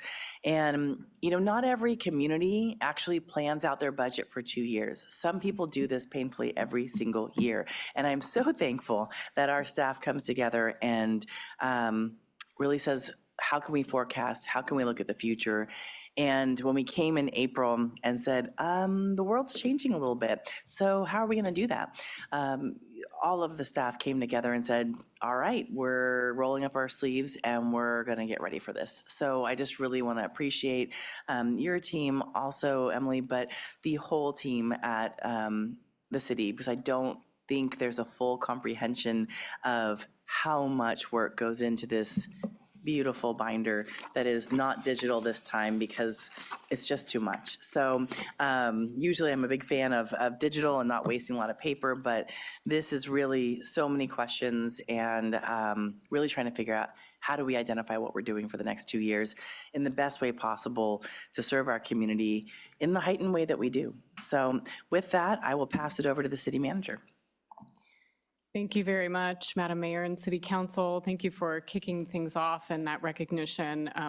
We were just remarking on the number of people in the room, and I wish the camera, if I could direct the camera over here, because we have a lot of members of our staff present, because it takes at least this many people to prepare what has been presented to you all this evening. So I really want to echo the gratitude to our hardworking team for all the support in getting us here and for what is coming as well. So we are not done after tonight. There's a lot more work that we will be doing. So as mentioned tonight, we are presenting the financial plan for 2025 through 27 with a recommended draft resolution to approve our financial plan and the fiscal year 2025-26 budget. We wanted to, I'd like to take a couple minutes to just sort of frame the conversation. This slide is actually identical to the one I presented back in April when we had our strategic budget direction conversation. The information and thoughts are still true and still reflected in what's being presented to you.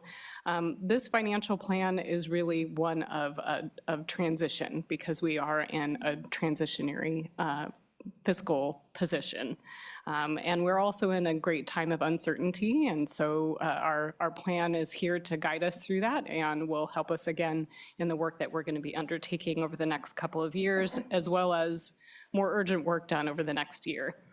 As is occurring in most parts of our region and our state, if not our nation, we are seeing flattening revenues here in the city.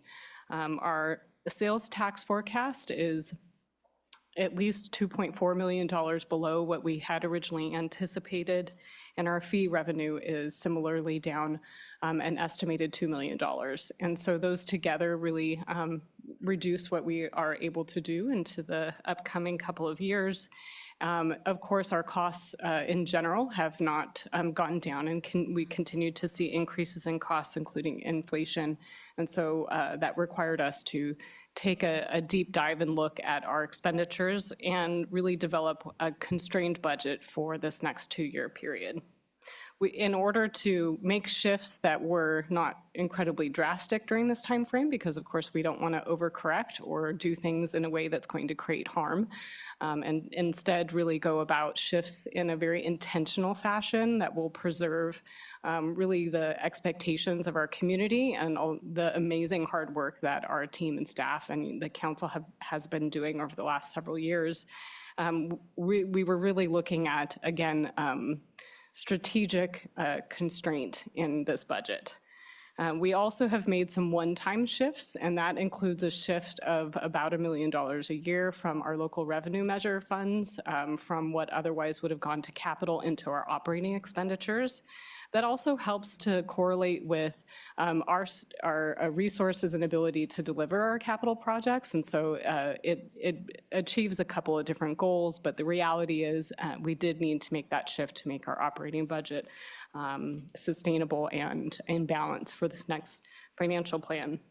So through that conversation, we did identify what we're calling a structural deficit, which is essentially something we know is going to be continuing if we do not make corrections over the next couple of years.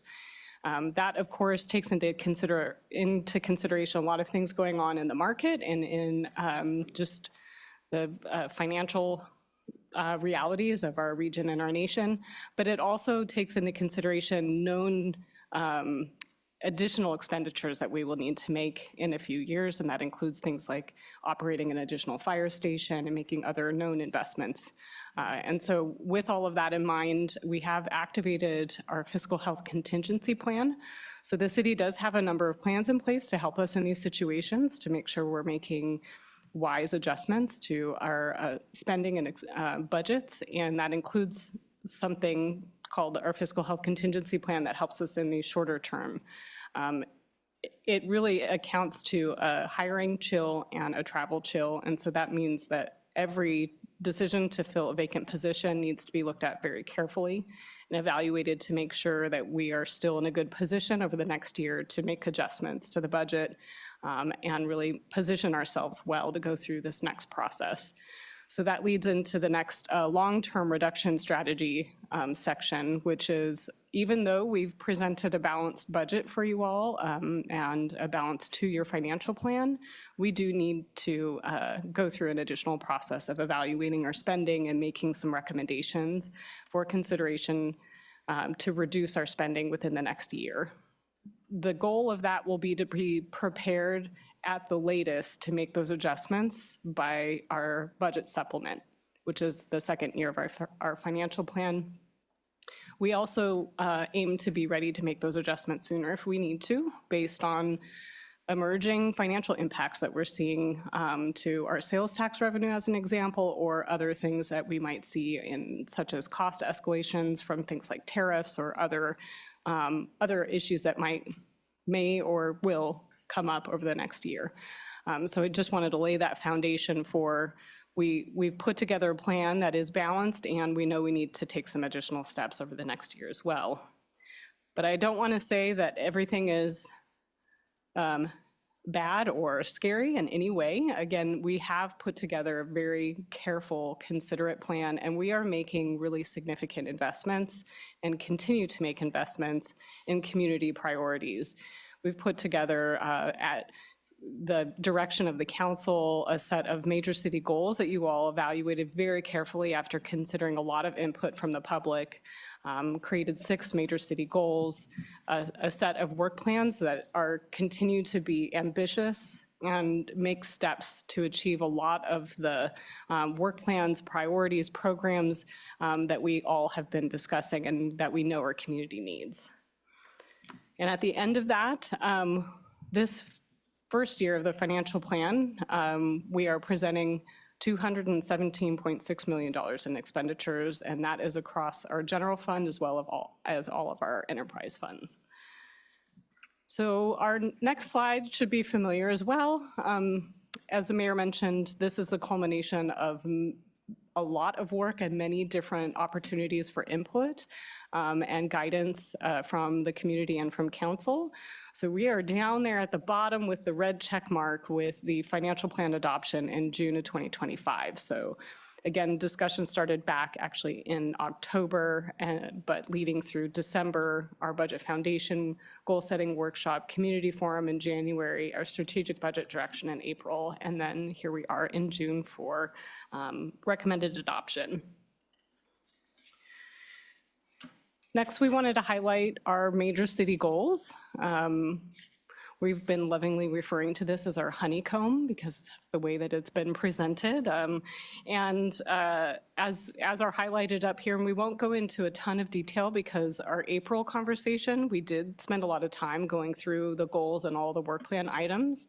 But I wanted to take an opportunity to highlight some of the investments in new programs, projects, and work efforts that are embedded within these major city goals and identified in our work plans that are included in the financial plan document as well.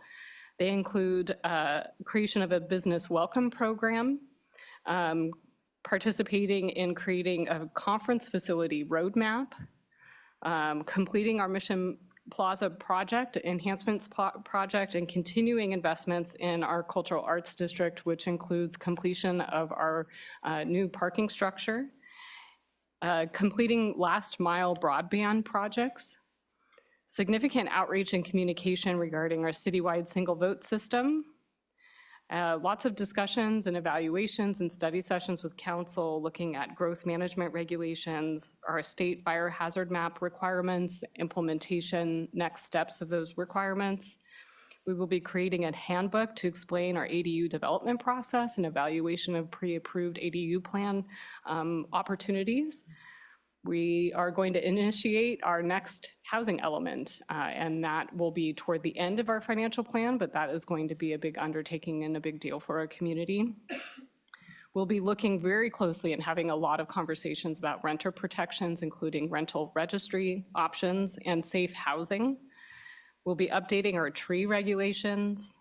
We're going to be evaluating and discussing code enforcement priorities and analysis of our Greek housing options related to regulation. We'll be investing in a rotating safe parking program. And this is it's a new program, first of its kind in our county, and will be really helping to facilitate our homelessness response goals. We'll be making ongoing investments in hotel vouchers and CAPSLO shelter operations at 40 Prado. We will be continuing to invest in licensed psych techs that we have started through really coordination with the county. And the words used around this tool and resource that we have added to our community in our team meeting on Monday was game changer. That for the work that's being done by these really talented staff members that and the outreach they've been able to do in the community, it's really changing people's lives and making a true impact. We're making a lot of investments in our infrastructure at the South and King intersection. The Higuera Complete Streets project will be moving forward on South Broad Street Complete Street improvements, Foothill Complete Street analysis and plans. We will be completing the Water Resource Recovery Facility project, which is the largest project in our history. It will be done within the next year, and that is a very big deal. I did get the yes confirmation on the done within the next year. We're making a lot of investments in our parks with building the first phase of the new community park in Rigetti, overhauling Emerson Park and making investments in the playground at DeVault Ranch Park. We're making investments in transit. We'll be returning our operations to pre-pandemic levels. increasing services and routes, including to San Luis Ranch and Avila Ranch, continuing to invest in our electric fleet. We're making a lot of investments in electrification efforts on our own facilities and continuing to work with CAPSLO on our low-income mobile home park electrification efforts. We'll be creating a vegetation management plan and doing treatments on 25 acres of our open space in the very high fire hazard zones in order to help make our community safer. And of course, making ongoing investments in our open space, trails, and natural areas. So just wanted to really highlight, and those are just some of the work plan items that we've put together. And I want to assure everyone we are excited about that work and really thankful for the investments that the council is putting into all those efforts. This next few slides, we just wanted to clarify some of the changes that we've made to the work plan since you all saw them back in April. So under cultural vitality, economic resilience, and fiscal sustainability, we updated 3A to clarify that we are supporting all childcare options and evaluating approaches such as permit streamlining for childcare businesses. We added 5F, which is related to a fiscal analysis of golf operations at Laguna Lake Golf Course through a study session. We added 5G, which is to develop a framework to connect all of our existing strategic plans. We have a lot of them, and to try to knit them together so everybody is aware how they fit together, and also how that weaves into the city's vision and mission statements, and kind of discuss our core services. This will help us with our financial plan discussions that we'll be undertaking over the next year as well.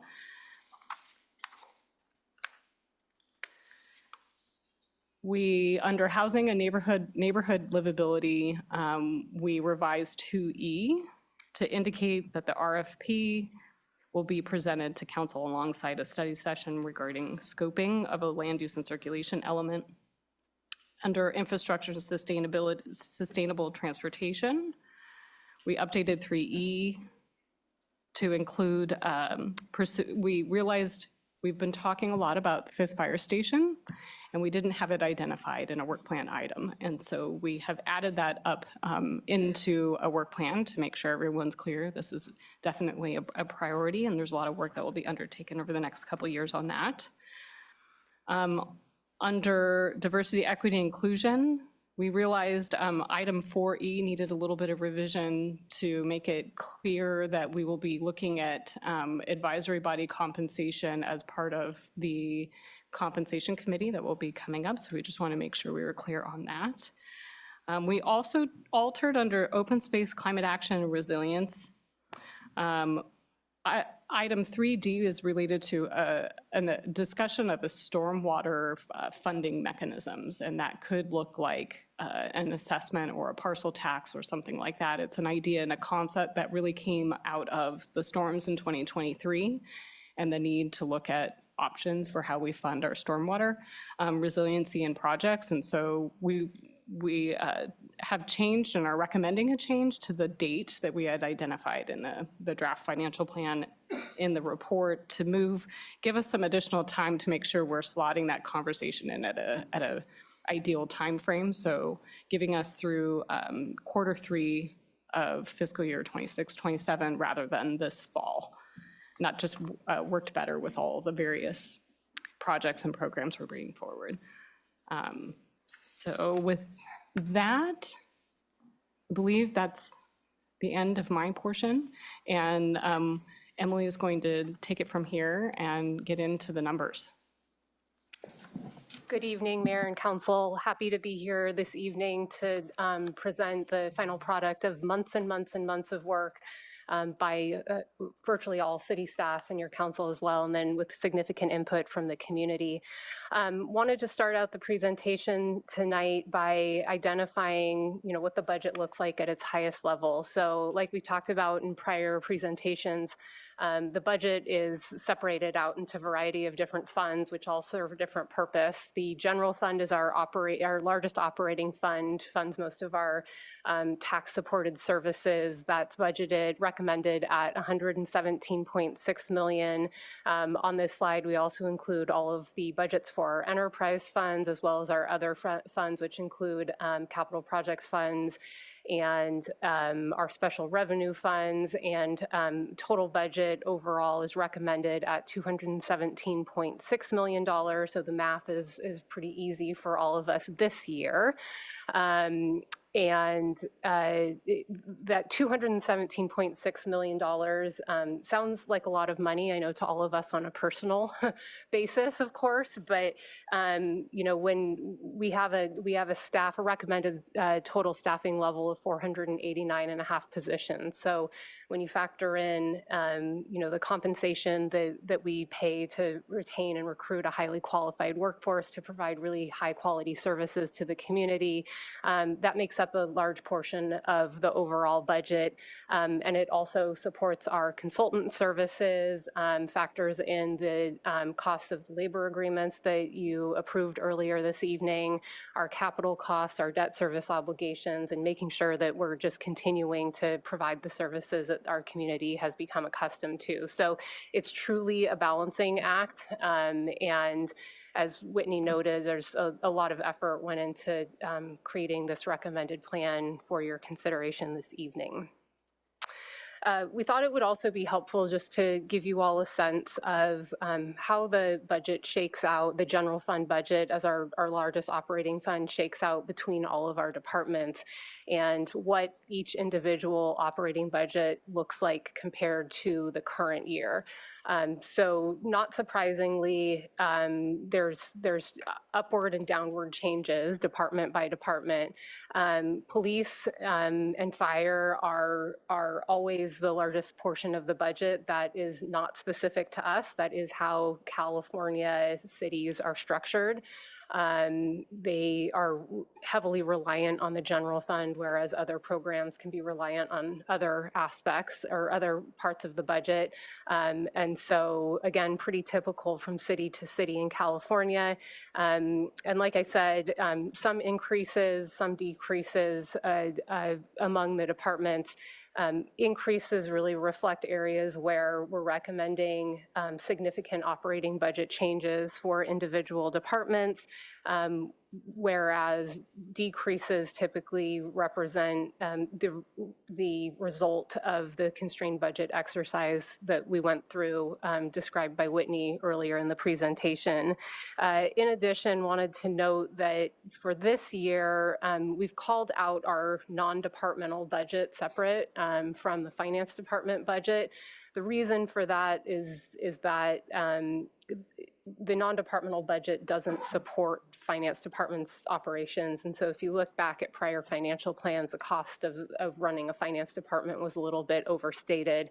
And so we thought it was important to call that out. Non-departmental includes costs that support all city departments. So leases for various office space, staffing contingency amounts, costs for, things that everybody uses. And so that will still be managed by the finance department, but it's separated out from our operating budget at this point. Other reasons that budgets may have decreased are, one-time costs included in the prior year. There's a couple instances of that throughout here, and then reallocation of budgets between the various departments. So Whitney covered the changes that were made to major city goal work plan items compared to what you all saw on April 15th as a part of the strategic budget direction item. There were also a handful of budgetary changes that were directed by council at that point. The first one was the addition of $45,000 a year to support an expansion of city contribution towards CAPSLO's hotel voucher program. That's something that, we're obligated. We can't move homeless individuals out of where they're located unless we have a place for them to go. And so that's a really critical component to us, meeting our mandates and serving our homeless community. $25,000 in additional funding allocated to the police department to support the full contract increase with the county for animal services for the coming year. And happily, we were able to make these changes directed by council without hitting other parts of the expenditure budget. We didn't have to make trade-offs. There were not reductions in other parts of the budget. These changes were funded through a correction of an error we identified after April 15th, where we identified that some public safety grant revenue was going into a different fund and needed to be moved into the general fund. And so that created an additional about $150,000 of capacity within the general fund.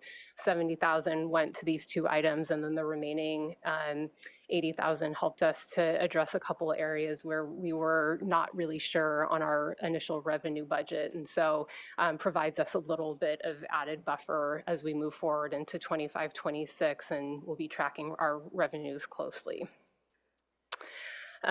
So this is a look at our long-term forecast for the general fund. As we've discussed in prior items, we maintain long-term forecasts both for the general fund as well as our 4 enterprise funds. The purpose of that is to plan ahead. So as Whitney noted, it's really important. One of the hallmarks of the city's 2-year financial planning process is that we force ourselves to look ahead.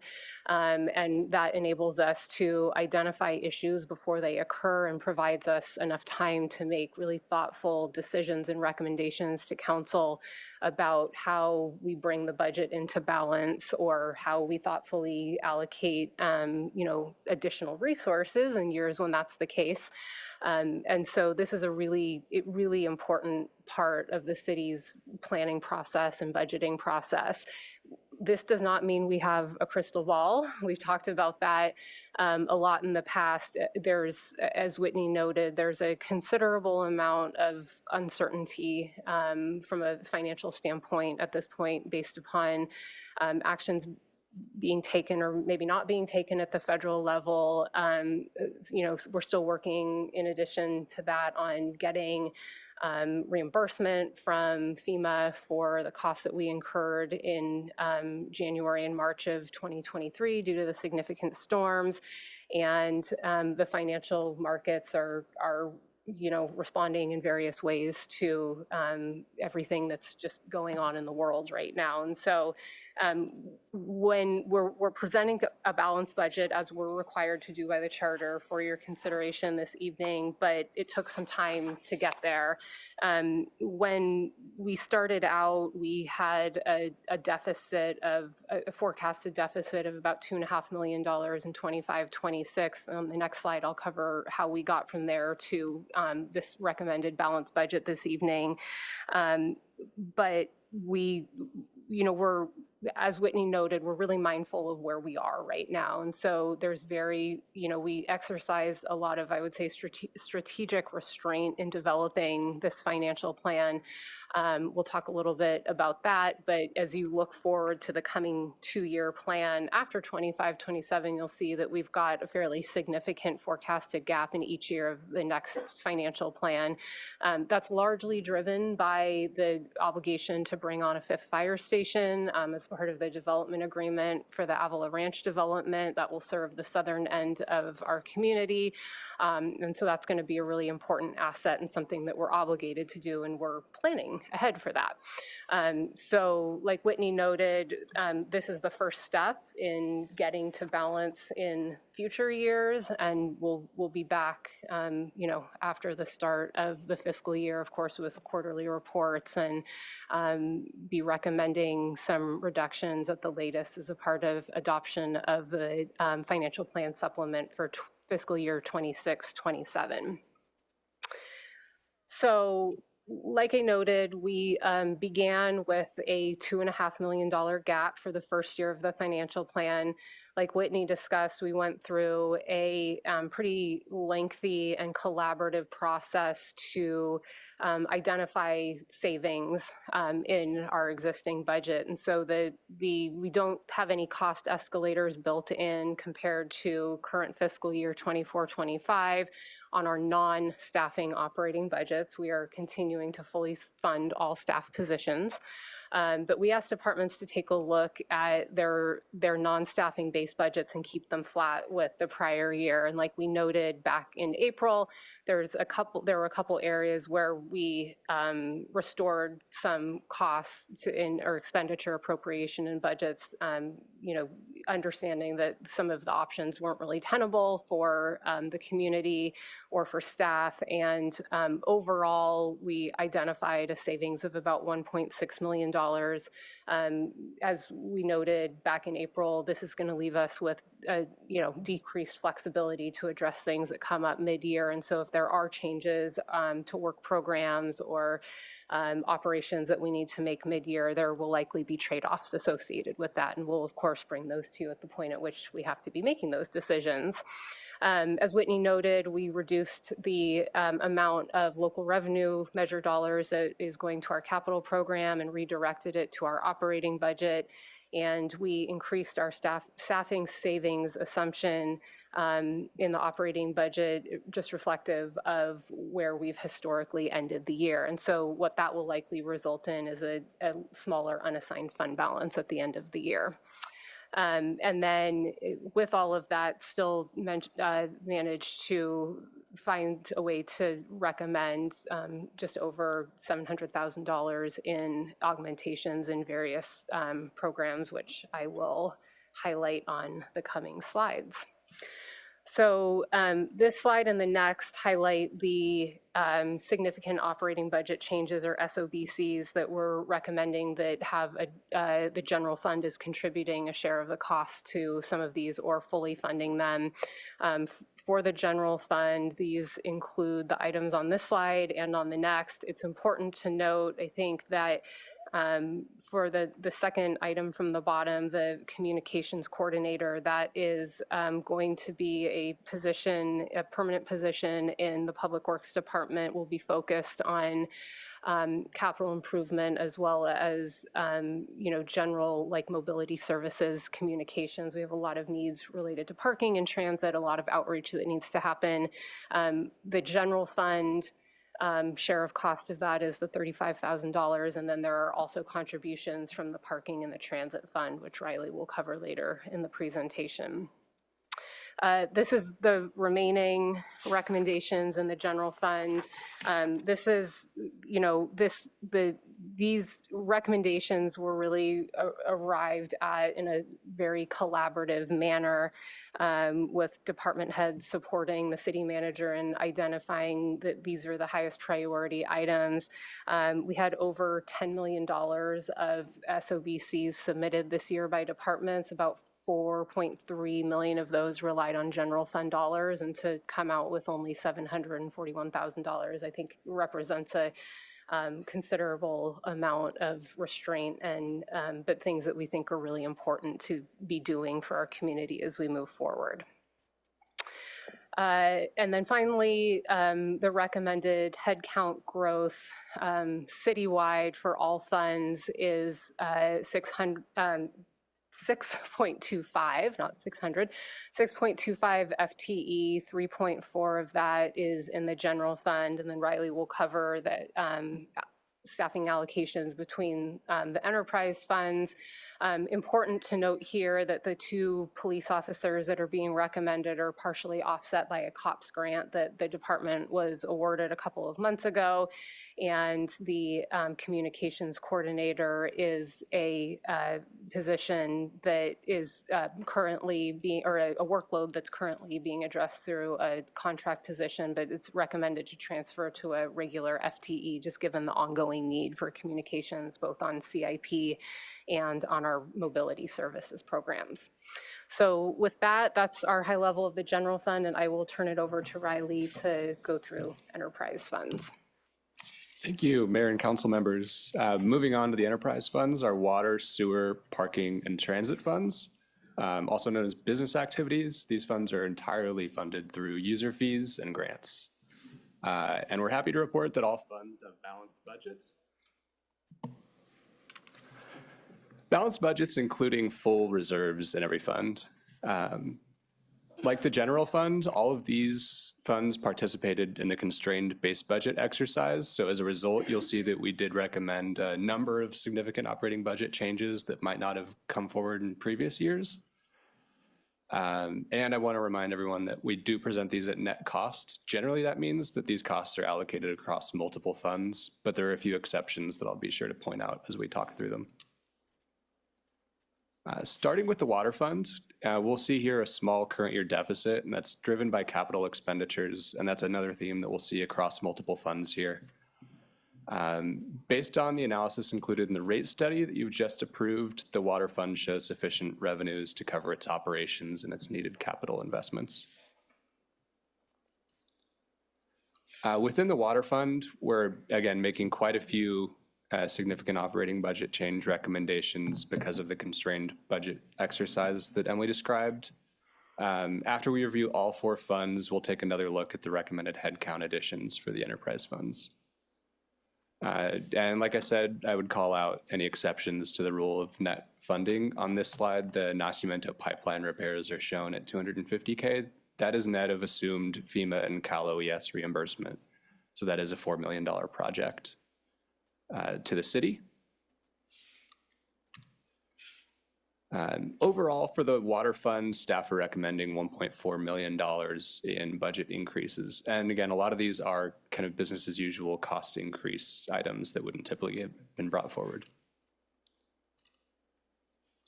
Again, the sewer fund forecast is based on the fee study that you've just approved tonight. Again, we see a small deficit in the early years, but the forecast does indicate adequate reserves, and that deficit, again, is driven by ongoing capital investments, which is in line with policy. Many of the sewer operating budget changes are repeated from the water fund. A lot of these are cost allocated between the 2 funds, roughly 50-50. In total, for the sewer fund, staff is recommending about $1 million added to next year's budget.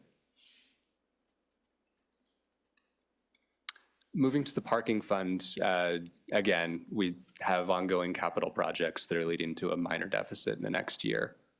But based on the Dixon study, staff is confident that the revenues from the newly adopted user fees will be sufficient to cover all upcoming operating and capital costs. I do want to call out that with the recent challenges in enforcement for parking, we don't have a true run rate on our parking revenues just yet. So we're still validating the results of the Dixon study. So in light of that uncertainty on revenue, we're making very minor, actually no changes to the parking budget. This is the parking fund's share of the communications coordinator that we've seen previously.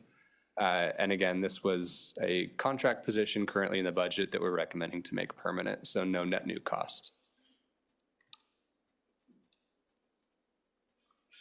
And last but not least, our transit fund shows a healthy forecast and fund balance. And this fund is heavily subsidized by the federal government. And I think we all know there's some uncertainty around the availability of that funding.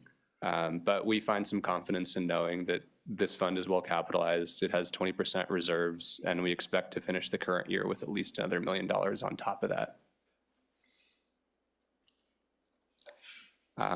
So finally, the budget change recommendations for the transit fund. Again, we see a partial allocation of the communications coordinator, and I think some really important investments in ridership here with the short-range transit implementation and increased costs of the purchase transit contract. And I'll pause here for another review of the enterprise fund staffing increases, which is a repeat of something that we just saw.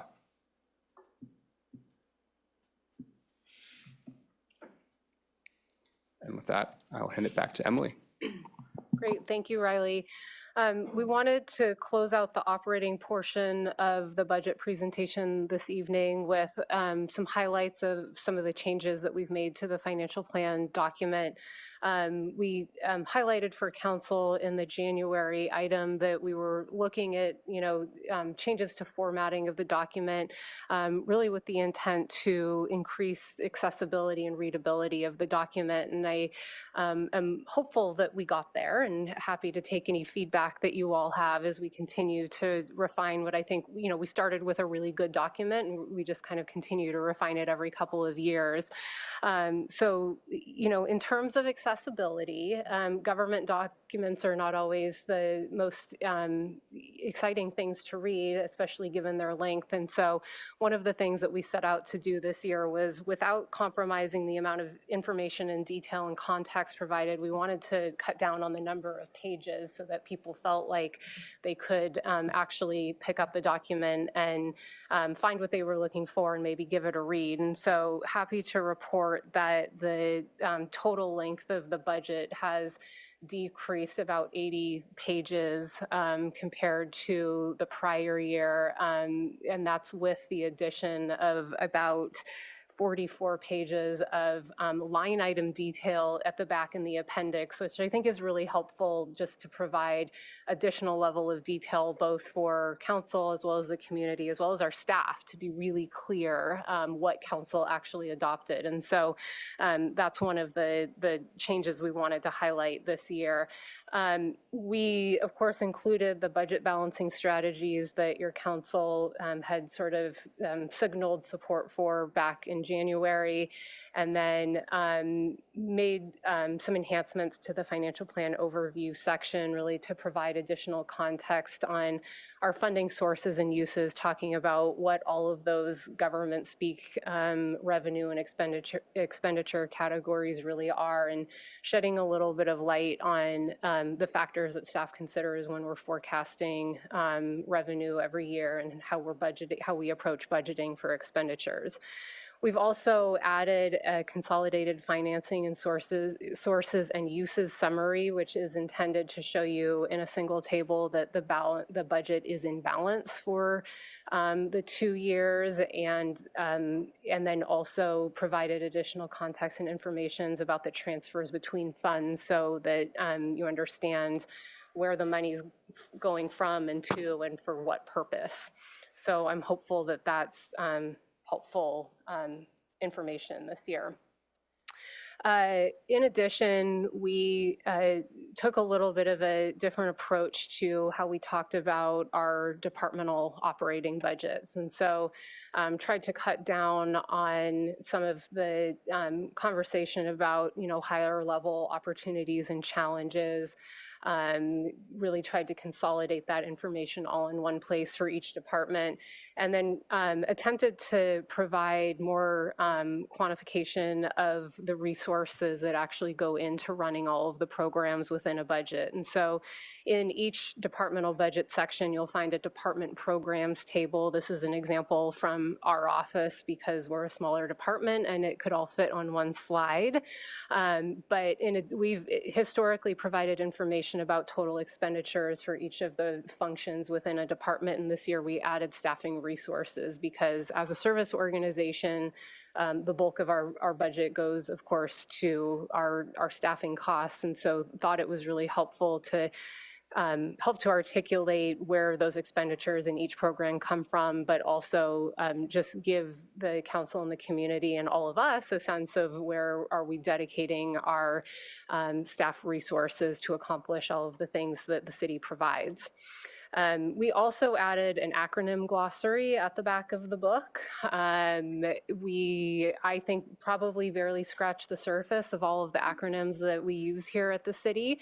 So I expect that that's something that we'll add to in future years, and the intent of that is really to capture some of the most used acronyms at the city, but mostly in the financial plan as well as other financial documents that staff produces. So I'm hopeful that that's helpful to readers as well. And then I already touched on the line item budget detail towards the end of the book, which again is really intended to help us all be clear about exactly what was adopted. So we're really clear as we move forward with our quarterly budget reporting and ongoing budget management that we're all aligned on where we started and, can compare that to where we are at the end of each quarter.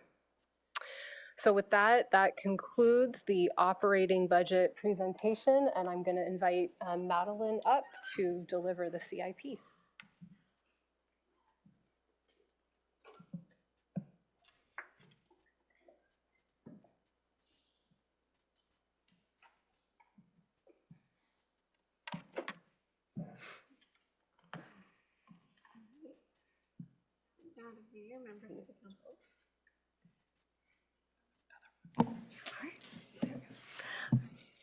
Madam Mayor, members of the council, thank you for having me. I am very excited to present the 25-27 CIP. We have been working on this for a long time, and like everyone said, I'd like to echo all the work that all the people behind me have put into this plan. I probably added a lot of the pages to the document, so I'm sorry.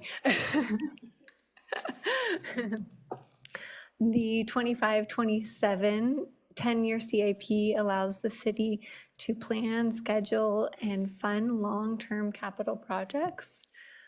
These projects align with major city goals, community input, and long-term maintenance needs.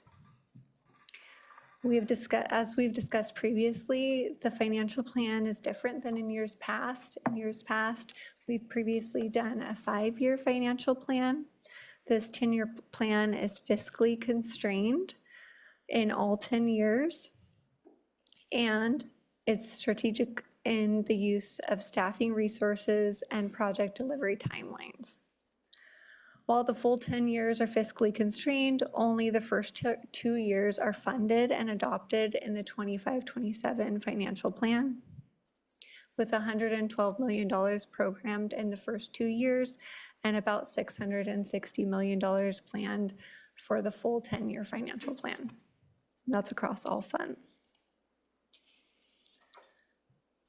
During the development of the CIP, the city reviewed and prioritized projects based on several criteria: infrastructure need, safety and health benefit, community impact, equity, alignment with city council strategic goals, operational impact, carbon neutrality goals, and Measure G priorities. The city will be delivering some large capital projects in the first 2 years of the financial plan. A list of the projects can be found under your agenda packet. This is starting on page 752, and there's some instructions starting on that page for how to read those tables. These projects represent a range of investments supporting our infrastructure, public safety, environmental sustainability, and community amenities. Projects include roadway maintenance and transportation projects. We're also investing in core utility upgrades with projects like the Islay sewer main replacement and water meter upgrades. And public safety remains a priority with the police station TI and fire station remodel. Rigetti Park is a highly anticipated project that we plan to start in fall of this year with the first phase of the community park. The initial phase is estimated at $13.7 million, with the first year of the financial plan contributing $6.5 million. The project includes bid alternates, which, if within the available budget, will return to council and seek additional direction. The 10-year financial plan includes all phases of the community park and the pocket park for Rigetti Ranch. The linear park is programmed into the year 11 of the financial plan, so you will not see that within this 25-27 financial plan. The active transportation program includes several major projects that improve safety and access for people walking, biking, or rolling throughout the city. The first in the pipeline is Hikera Complete Streets, starting in this next year. We're programming additional $2.5 million in year one of the financial plan, which is only a portion of the project, which is a larger sum of $11.5 million. Of that amount, about $8 million is funded through grants. About 63% of that work is related to roadway maintenance, making it both a mobility and infrastructure investment. In addition, staff is working on the Foothill Complete Streets project and South Broad Street project, and in later years, we'll finish the end of the railroad safety trail from Orchid to Tiburon. The Prado Bridge widening project is expected to go into construction in year 3 of the financial plan. One of the goals in the 25-27 financial plan was to fund the Prado Bridge widening project without using debt services. We were able to do that by utilizing $5 million of general funds from the Prado Interchange project. We could do that because of the use of the San Luis Ranch contributions. And because of those contributions, we're not needing to use general fund dollars on that project until construction in year 5. In addition to those funds, we will be recommending depleting the infrastructure investment funds by year 3. It's important to note this so that we can keep that in mind to make sure that we're setting those funds aside for that project in future years. Prado Interchange expected to go into construction in year 5 of the financial plan. When the Prado Interchange was last presented to council in February, staff presented a funding need of $100 million. At that time, council was not comfortable with that level of debt financing and directed staff to seek additional regional resources. The 25-27 financial plan shows a debt service of $75 million and unrealized grant funds of $25 million for that reason. The city also forecasts $4.6 million over 30 years at 4.5% interest rate. This is baked into our forecast for the financial plan and included in the capital expenditures. This assumes $3 million and $1.5 million in interest in debt financing in years 5 and 6. Both the fire and police departments are making investments in existing and future infrastructure. Existing police safety buildings have deferred maintenance on those buildings for quite some time, and further deferral may result in costly maintenance of those facilities. There have been a lot of discussions surrounding Fire Station 5. The CIP is allocating funding in year 3 for the interim fire station to support funding that is not covered under the development agreement, and is also programming funding for the scoping of the long-term Fire Station 5. The future Public Safety Center has also gone through several conceptual changes after the purchase of the building located across from the current police station, which was intended to meet immediate space needs of the police department. The 25-27 financial plan allocates funding to the programming or scoping of the public safety building, as well as funding in later years for entitlement and design. The city continues to invest in parking and transit. Although these are enterprise funds, we want to shed light on that as well. We discussed earlier in a previous council meeting the need for the parking safety element project, which is currently in design and would install safety fencing and cameras on the 3 existing parking structures, allocating $1.5 million to that project. We continue to electrify the transit fleet, and in years 1 and 2, there's $2.5 million going towards bus electrification. In addition, in year 3, we're working towards that downtown transit center right here on Oso Street, and expanding services, as well as working towards the Marsh Street parking structure maintenance, which will follow what has already been completed in the 2 existing parking structures on Marsh Street. That concludes my portion. So that concludes staff's presentation overall. Like Whitney noted at the beginning, the recommendation before council is to adopt the draft resolution approving the 25-27 financial plan and the appropriating the budget for fiscal year 25-26. Happy to take any questions. Thank you. A lot of information. And at the same time, as we kind of said in the beginning, is a lot of information has been discussed up until this date as well. When looking at things like the state budget and that the obvious reason with the LA fires, they're not even done putting in their taxes until October. We have so much uncertainty that you have really managed to keep it as certain as possible. So I appreciate that. That's a statement, I'm not sure. But I'm going to pass it over to Councilmember Boswell with any questions. Thank you.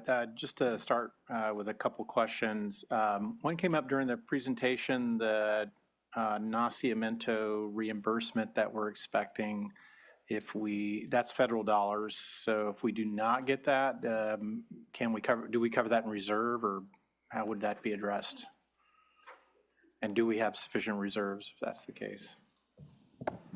Yeah, thank you for that question, Councilmember Boswell. It is not forecasted into the previous items rates at this point in time. It would be a fairly significant hit if something were to fall apart and we were not to receive that. We would definitely be coming back to council with a new strategy on what we would do to move forward. I really don't have anything defined at this point in time. We are optimistic from our conversations with the county that they will be receiving that FEMA reimbursement. The county is handling that on behalf of the city, but it would be a pretty large impact to a pretty necessary project. We do maintain a reserve fund, though, correct? We do. Actually, to be very technical, the county maintains it, but we contribute to it. Got you. Okay. And then my second question is just a clarification on a question I had asked that's in the correspondence. This was regarding looking at our current debt capacity. So it's not a, so I'd asked a question about debt capacity. The response focused on Prado, which is showing the potential for debt financing and how that would affect our overall debt ratio. I think now I understand the rest of it, because in the staff report after Prado, it also listed Fire Station 5 and the Public Safety Center in that discussion. But it looks like in the 10 years, we're just simply not anticipating major capital needs for those projects. Is that why we're not? Because the anticipation is that we would have to debt finance a new fire station, but it's not anticipated within 10 years. Is that why it's not in the response? I think Madeline may want to weigh in as well, but my understanding is that it's not identified as being debt financed in the next 10 years. So it doesn't mean that the projects wouldn't necessarily initiate. There just may be other funding sources that might help to bridge the gap until and unless there's a debt financing need.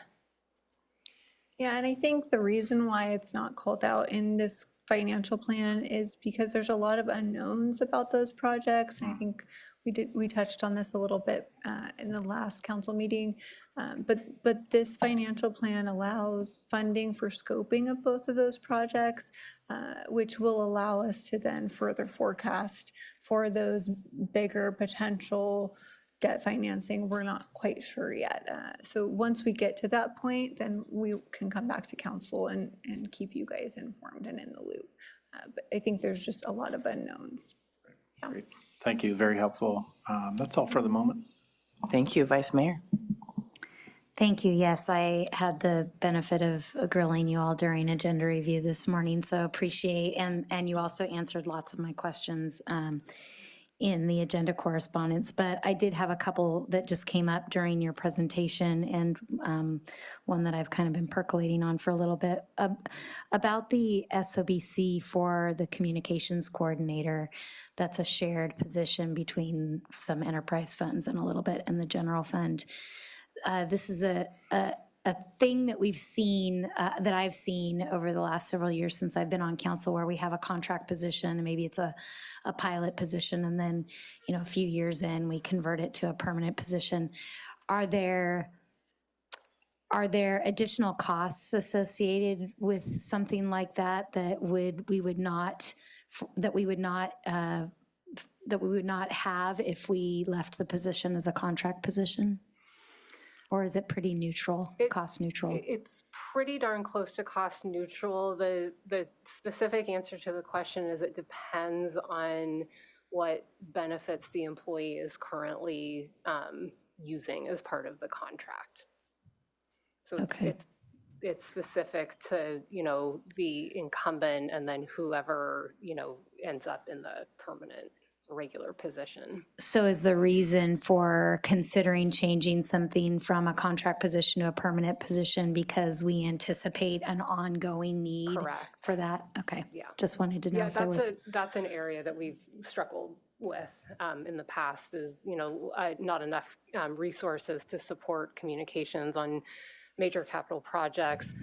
One of the ideas with adding that position on a go-forward basis, more regular staffing is to hopefully reduce reliance on consultant communications for those projects. So doing more of this in-house, just a closer relationship between the communications coordinator and the staff who are actually engineering the projects, project managing, and just to have a constant ongoing resource in-house on things like parking communications. And, you know, there's an ongoing need for that and transit as we continue to try and expand ridership and communicate about route changes and everything else. Yeah, definitely an ongoing need, just something that I want us to all think about in a time where we're looking at tightening budgets, that, you know, adding another full-time position just creates another more certain expense going forward. So just thinking about it in those terms. On some of your slides with the enterprise funds, it showed, I know we're talking about the 25-27 financial plan right now really, but it showed, Ann Riley touched on that in the current year, there looks like some pretty reasonable sized deficits in some of them. And I just wondered if you could elaborate on the approach for that. Yeah, so the deficits are for the most part driven by capital needs. So it's kind of a timing of when the money comes in and when the money goes out. So as an example, you know, we're debt financing a number of projects in the enterprise funds. If you look as an example at the parking fund, the really significant $42.9 million deficit in the current year is related to the expense we expect to incur in the current year to actually build the cultural arts district parking structure, and then the surplus of $36.2 million in the prior year is you know, us receiving the debt proceeds. So it's largely a timing issue as it relates to significant swings and surpluses and deficits in enterprise funds. Thank you. Just wanted to acknowledge that that's a pretty big negative number there and have a little bit more clear explanation as to how we got there and why it's not an issue, because it was kind of glossed over like it's, well, we got this. So thank you for that. Last couple of questions about the SOBCs and the agenda correspondence that came in. There was one of the in the table that came in agenda correspondence on the funding for CapSlow that I hadn't noticed the variation before from previous years. So I appreciate the historical table there of how much we've funded for each of the specific projects that that we're contracted with Capslo to provide. And I hadn't noticed the increase over time because I didn't have this table for a 40 Prado Safe Parking program. And it looks like we're looking at a projection of a 13,000 per year increase over what we've done in the 23-25 financial plan. So I just wondered where that came about.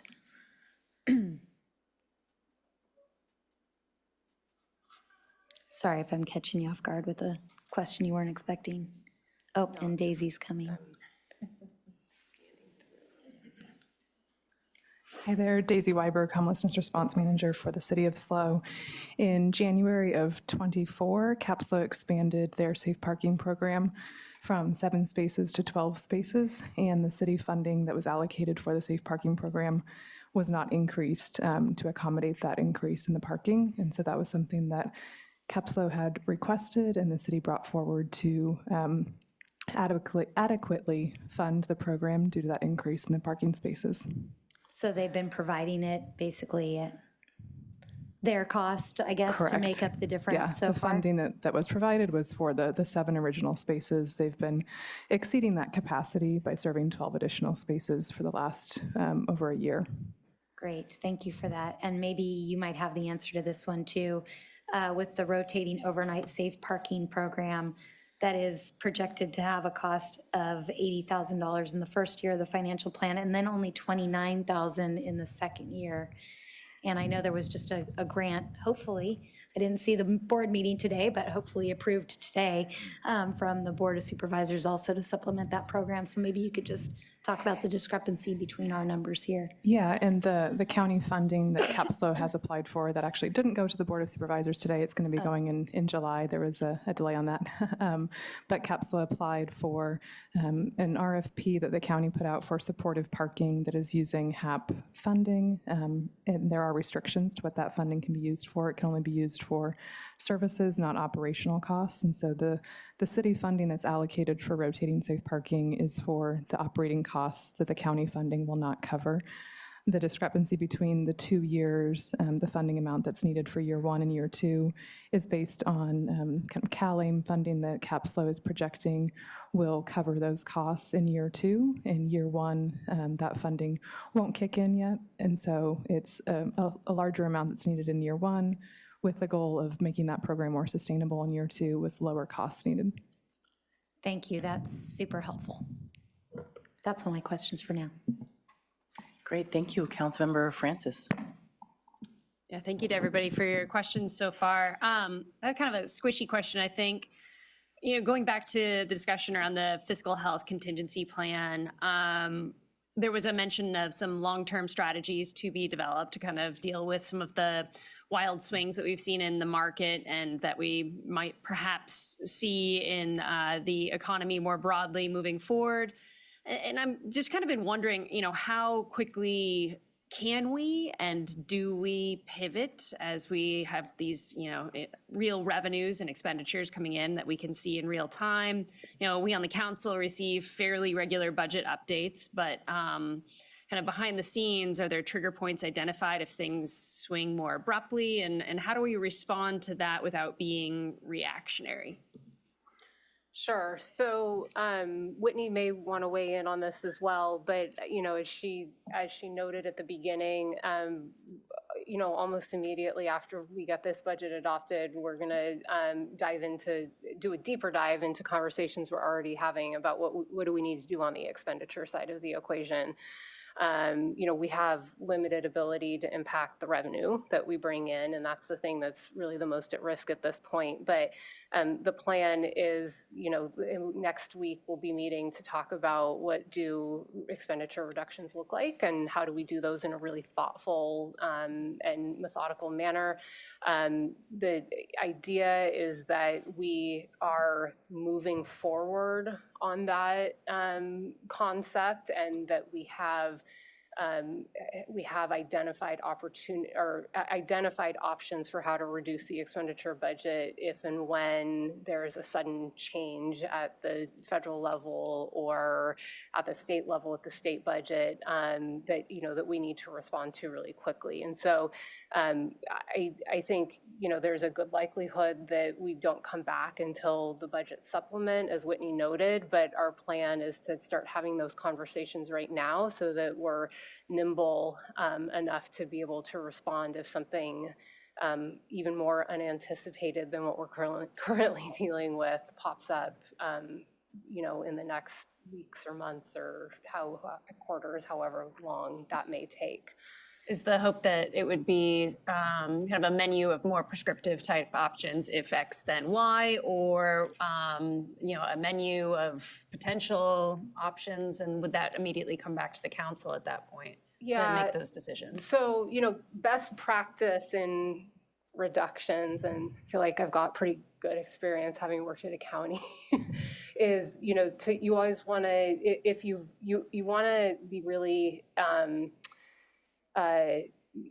careful about what is the size of the problem what is the problem we're trying to fix? What's the size of the problem that we're trying to fix? And you want to balance it out between not overwhelming folks. Talking about budget reductions is an emotional exercise for everybody. We have a staff that's incredibly committed to all the programs and the services that we provide. And so we don't want to ask departments for too many ideas, and we don't also want to ask for too little. And so that's going to be a really thoughtful conversations to kind of further refine what is the size of the problem that we think that we're dealing with, and how much of that do we address through expenditure reductions versus other options in our budget balancing strategies and called out in our fiscal health contingency and response plans. But the best practice typically is to say, we have this big of a problem, and so we should ask for twice that in potential reduction, so that the city manager has a good amount of flexibility to identify those things that she believes are the most acceptable to the council and the community, and have the least impact to the community and staff and everybody, all of our other stakeholders that we work with. And so, that's the approach that we're planning to take. And, maybe that comes with a menu of options. My hope is that we can, come to council with some definitive recommendations, but we're going to be asking for more than we need. And that's intentional so that we can be really thoughtful about the reductions that are ultimately recommended. Well, thank you for diving into that in a little more detail. I know I've been getting a ton of questions from community members for obvious reasons about, how do we navigate these waters? So thank you for that. Following up from Councilmember Boswell's. If I could just please, tag on just a couple of additional points. One, we don't want to overreact to situations that are very fluid. And I think before we would be recommending taking any kind of drastic action, we would need to find ourselves in a place like we did with the pandemic as an example. And so unfortunately, we've been through that and know what types of levers we can pull. We have reserves for reasons, including, significant changes in economics that we can't control. We have a $2 million revenue stabilization reserve that is intended to be used for situations like some bottom falls out of a revenue stream that we didn't anticipate or we can't really fix quickly. And so those are the kinds of measures that we would be talking about if we needed to do something immediate, but we don't anticipate needing to do those types of things going into this financial plan. Instead, as our finance director described, we will be going through a careful exercise and deliberative process with staff, and then bringing forward recommendations and a set of options that very clearly identifies the impacts, because it's really important for the community to understand what things are going to look like as a result of changes we're talking about. We will give departments a percentage reduction target that will be the same. That's a standard best practice. the outcome will not be the same. Each department is not going to end up resulting in an X percentage reduction because the impacts and results will be very different and we need to be careful about that as well, but at least make sure we have a set of options to work from. And again, look at them very carefully, weigh them against the priorities that we've all been discussing and the community has already identified. And again, come forward with recommendations, but also a set of additional options to consider for addressing the problem that we have identified. One of the challenges we have in putting our arms around and identifying a number of that problem is because our projections are changing. But we will, certainly do our best in coming up with something that is reasonable, not too dramatic or drastic to create significant harm, but at the same time being responsible, making sure we're providing something that's sustainable to be considered by you all. And again, with that time frame of no later than being able to have things in place by supplement. So we'll be talking about this with you all well before June of next year, because we anticipate there needing to be a lot of conversations and making sure people are all aware of what the results will end up feeling like and looking like out in the community. And again, of course, internal with staff. So just wanted to add a couple of points there. Yeah, Thank you for all of that thought and preparation. It's really helpful. I wanted to come back. I know that Councilmember Boswell had asked a question about the nacimiento reimbursement. I just wanted to clarify with Director Floyd. I believe the county mentioned that NACI reimbursement had been obligated already. Obviously not in hand yet, but obligated. Is that right?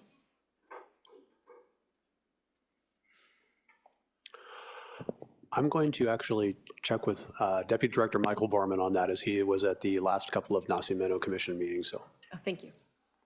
And that's it for now.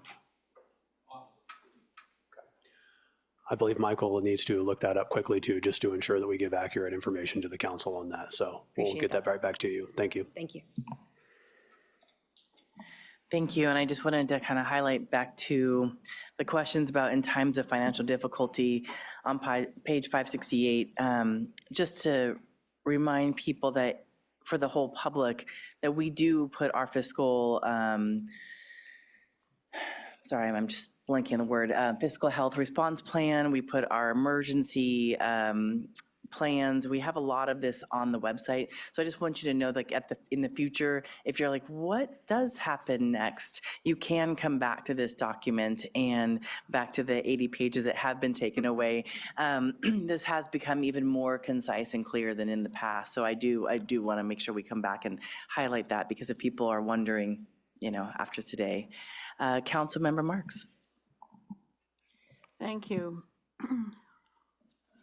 Well, I want to say this is an incredible achievement. I really think you did a good job on reorganizing it, and I like the way you have the project by project in the CIP section. That was really cool, because there's the numbers and you're slicing it up this way, slicing it up that way, but then when you go by the projects, you go, oh, this is really understandable. So I appreciate that. It's my understanding that we might, or we have created a new position in the Public Works Department, the large projects manager position. I didn't see it in here, or is that something that happened after we put the budget together? Yeah, that was something that happened after we put the financial plan recommendations together, but we're actively working right now to move money around and identify the means for how to fund that position. Since it will be focused on capital projects, my understanding at this point is that the project budgets will help to pay for a bulk of that position. Mm-hmm. So we'll get an update at some point about how that's all going to shake out. Is that correct? Correct. And so actually the consent agenda included a salary schedule update and included that new position. It doesn't identify the funding source, but because that position will be focused on our major capital projects and really our two Prado projects, we had already identified funding in those projects to bring on an outside project manager. So this will actually, we believe, be much more cost effective and could be funded out of those projects. Great, that's good news.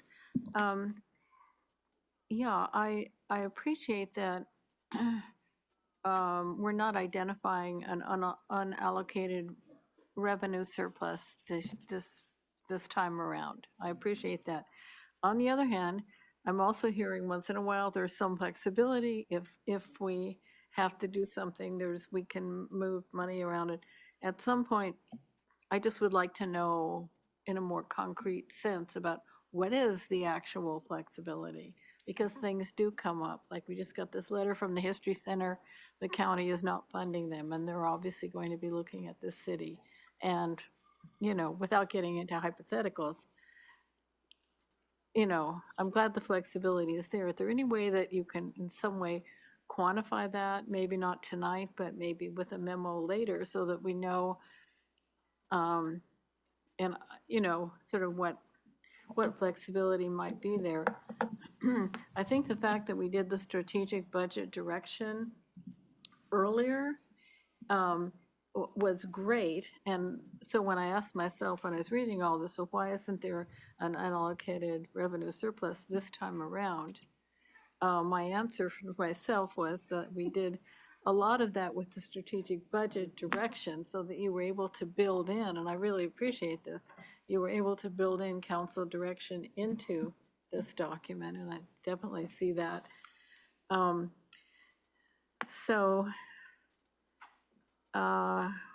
I had another question about the new public works position, the communication coordinators. Is this the contract position that's doing the slow in motion thing?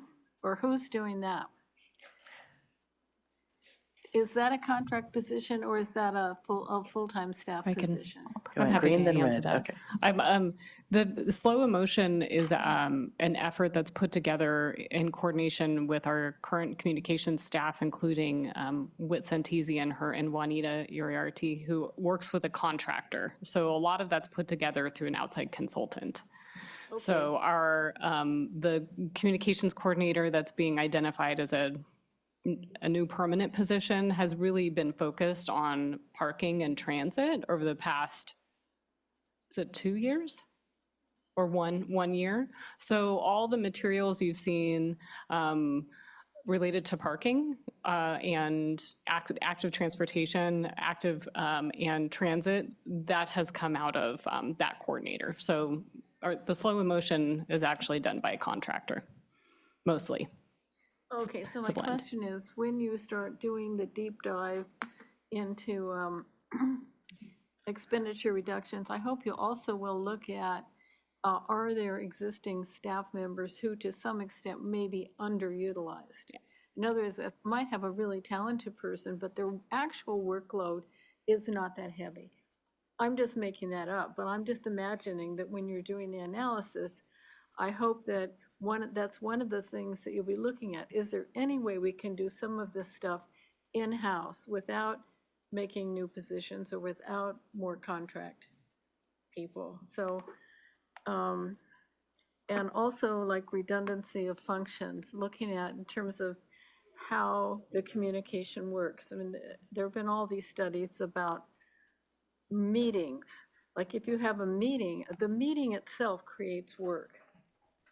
If you can do the work without the meeting, you actually have freed up a lot of time for everybody. So, I mean, to a certain extent, and this is a very old city, right? 1850. So, to a certain extent, the bureaucratic structure itself can create work and take up time. And so I'm hoping that you'll be able to do, I'm seeing a nod from the city manager. I don't have the knowledge or the expertise to say how that could be done, but if you have a situation where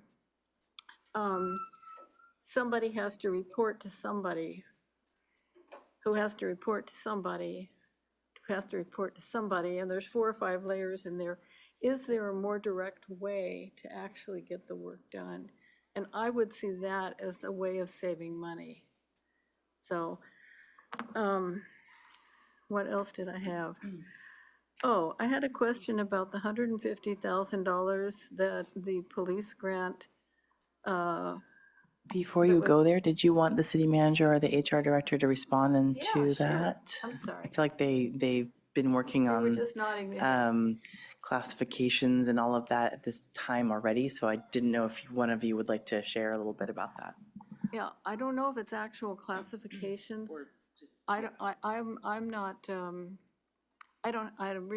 just, it's like aspirational kind of a hope that, you know, for instance, like with the park rangers, or with the park maintenance reports to Public Works. And there are a lot of conversations between Public Works and Parks and Recreation. So how much time and effort is spent between Parks and Recreation and Public Works that's just clogging up the communication rather than getting the work done? So I don't know if anyone I think, Councilmember Marks, you're seeing a lot of nods from staff because I think this is the work of all of us every day, trying to do our work smarter and not get in the way of ourselves and each other.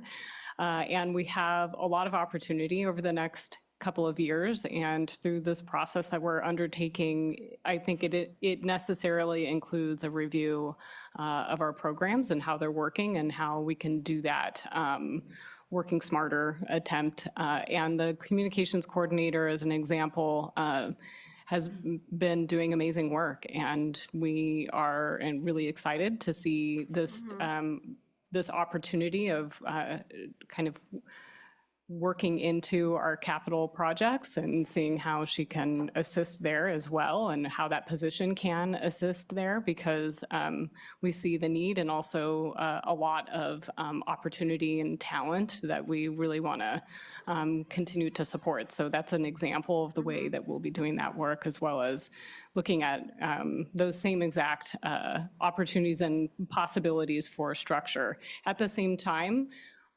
we're also really careful about not making a lot of changes all at one time or change for change's sake, but instead being really conscientious about the work that we're doing and any of those shifts. We'll definitely be doing that over time. I think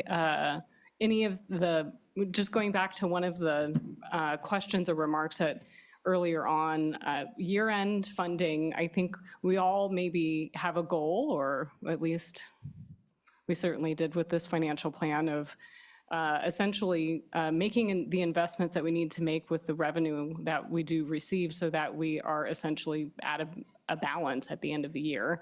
The year-end funding that we end up having is usually a combination of more revenue than we anticipated or underspending in our budgets.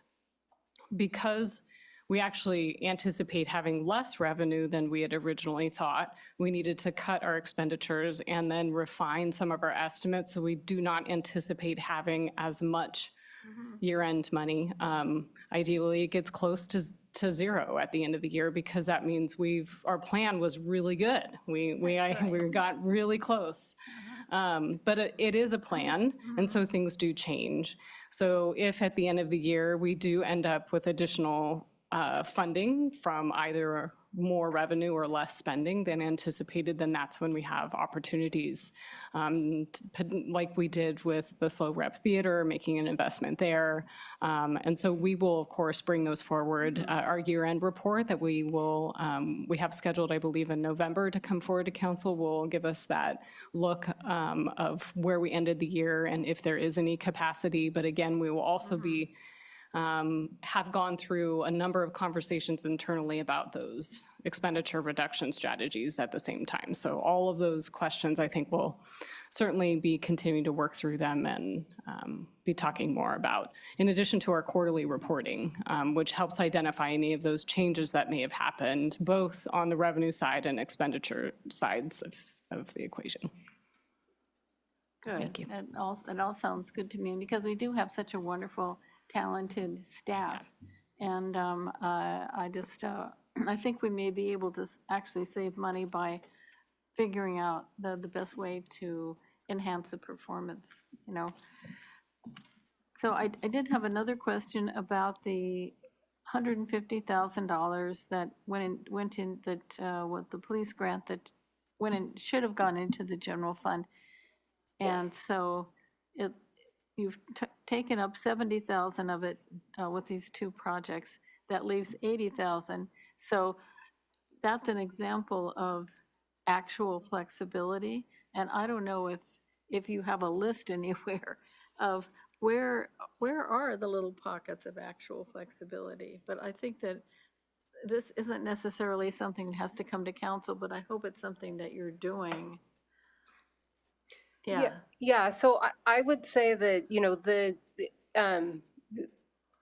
based upon the constrained budget, base budget exercise that we went through, you know, departments noted less flexibility, right? The more money you take out of the budget, the less flexibility there is to do things that you plan to do or things that you don't plan to do. And so I think there's decreased flexibility, but I think you know, I think it's still too early to tell. I think we need to rely on our subject matter experts out in our departments to tell us, as they put together reduction lists, where are those areas that we do have flexibility.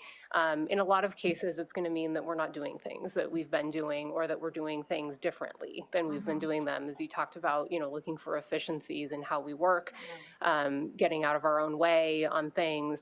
You know, so I think that as we go through that effort that Whitney described, we'll have a much better sense of that. The other thing that I would offer is, you know, as we've done in the past, we'll continue to come back to council with at least quarterly budget updates. If there are big things that happen in between quarterly budget updates, that may necessitate, you know, more frequent reporting to council. And, you know, I think the quarterly budget reports are always a really good opportunity to look at where are we compared to where we budgeted to be and where we thought we would be. And I think that as we proceed throughout the year and we see where we're spending money and where we aren't and how revenue's coming in, we'll have a much better sense the further we get into the year about where we might have opportunities to do things that either come up, or, you know, if we have areas that we're consistently underspending in, that's a really good sign that maybe we have too much budgeted for those particular programs or services. Well, that makes perfect sense. Thank you so much. Yeah. Thank you. Thank you to all my colleagues. I think my question is probably kind of a statement where you want to say, duh, of course. But when I looked at so many of our work plans, there were times when I really hope that we are going to be leaning on our partners and not just having to do all of this ourselves. And, you know, I'm just going to use this one example. You know, there's a business welcome program with 17 different checklists and amazing work that our economic development department is doing. And at the same time, that's why there's the chamber, that's why there's the downtown SLO, there's the county, there's people that are beyond just us. And so while I am so thankful and pleased with all the work that we do as a city, I hope that we will also make sure that we're utilizing our partners and not expect to do it all.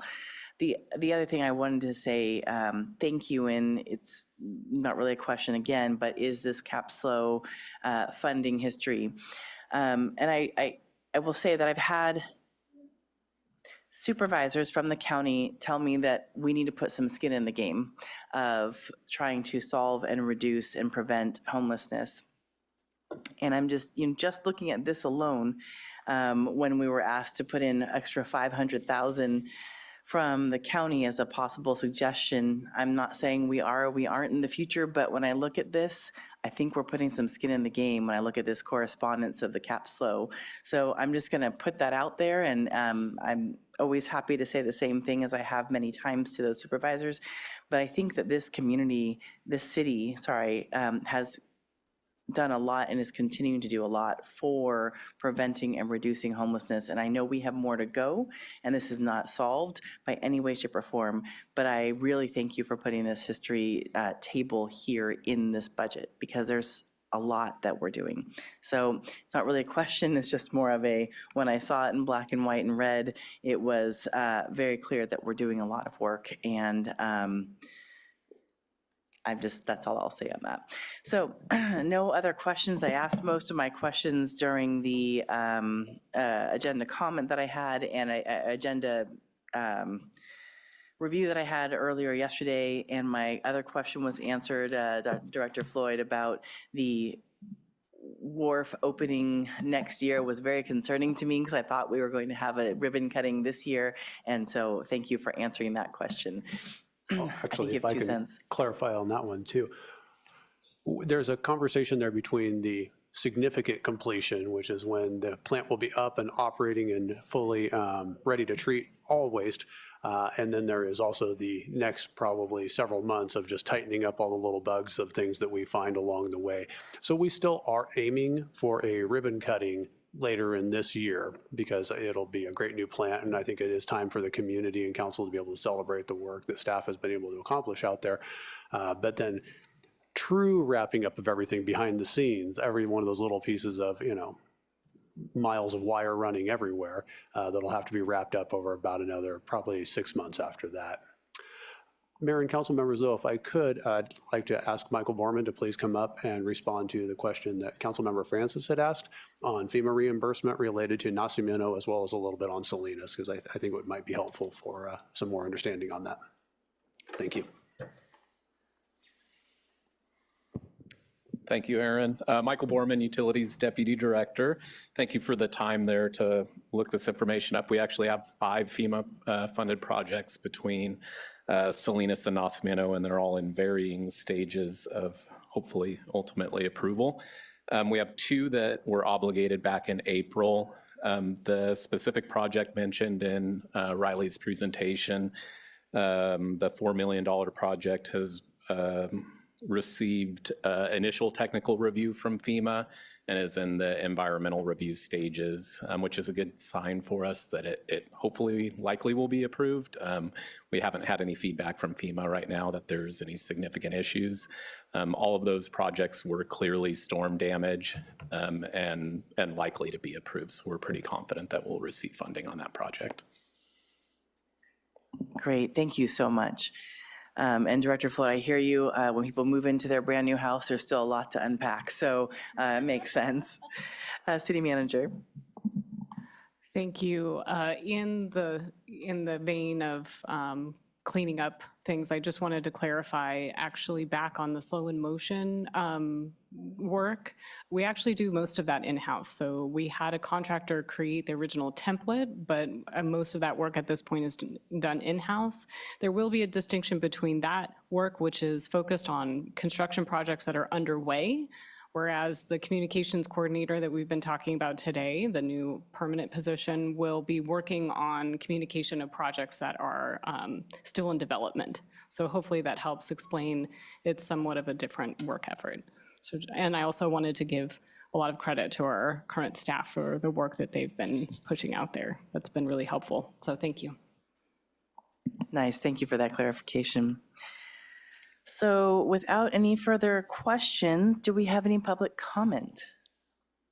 No, we do not. Well, thank you very much. So we do have a majority of staff in the room, so it does make sense to answer all the many questions that we might have had. So with that, I think we are ready to move forward with deliberations. Sorry, before we do that, any other staff response that you want to add to what we've been asking or saying? you didn't ask the question, but I have a little bit of good news, which is that we've got about $1.1 million worth of storm projects obligated at this point, which means that we are expecting to get at least $750,000 back, or in the for all of our unbudgeted costs as a part of the 2023 storms. And we're in the process of appealing some of the higher dollar projects currently, and appeals seem to be the way that you get the money. So we've finally progressed to that point, and we're irritated enough that we're not giving up on it. So a little bit of good news. Thank you. We appreciate that. Knowing that we keep holding on to getting that reimbursement is really important. Madeline. I know we've talked a lot about the communications coordinator. I wanted to throw in one more thing. Part of this is for some internal efficiency. Currently, a lot of our engineers and project managers spend a lot of time on communications efforts, and it's between consultants and that project manager. And a lot of times it's sending documents, reviewing documents, sending documents, reviewing documents. So we're trying to cut that out. And have them focus more on delivering projects. So we're hoping that this actually solves some of that issue and help save some of that time. So we had a meeting today earlier about how we can kind of achieve that goal and streamline the process. So yeah, we are aligned in the goals. So sometimes meetings reduce work is what I'm hearing. That's exciting. Vice Mayor. I guess I'll kick it off if that's okay. I'll just start out once again by thanking staff and the community for this culmination of 6 months worth of community feedback, lots of back and forth, lots of probably a lot of hand wringing, trying to come up with that shortened list of SOBCs. I know how hard it is, having just gone through a similar exercise myself at the county. It's very difficult, and we have been in the last few years in a period of growth in the city. We've gotten this great new source of revenue in our local revenue measure and been able to just go and build and add staff and do a lot of cool things that we've all probably wanted to do for a very long time. And now the revenue is flattening. I sort of feel like we've grown into that local revenue measure money, and it's not growing as fast as we would like it to keep growing. And so things have kind of just leveled out, and now we're at the point where we can't keep going forward as quickly as we have been. We kind of have to find our new normal, our new middle ground, and that's difficult and not as much fun as, quite frankly, is continuing to do new things, new fun things, and adding new staff and adding new capacity. So I feel all that. I also feel, Councilmember Marks, what you're talking about in terms of finding efficiencies and using our staff resources the best that we can. And I think that that's something that any good public sector manager is constantly doing. I don't think that any of our managers or staff are ever just doing their job and being underutilized in general. I think they're always looking for ways that they can be more efficient and have fewer meetings or have shorter meetings.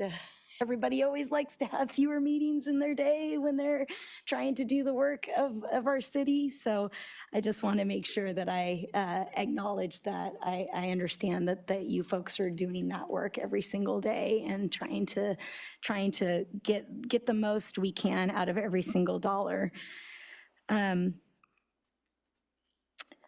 I definitely also want to comment on some of the other questions that were asked, or at least give my perspective on where we are. I think there are probably some things that we could tweak here and there around the edges with this budget, but I'm not going to try to do that right now. I think you have largely heard what what we've all said during this last 6-month process, and I think it gets pretty close to what we've all asked for.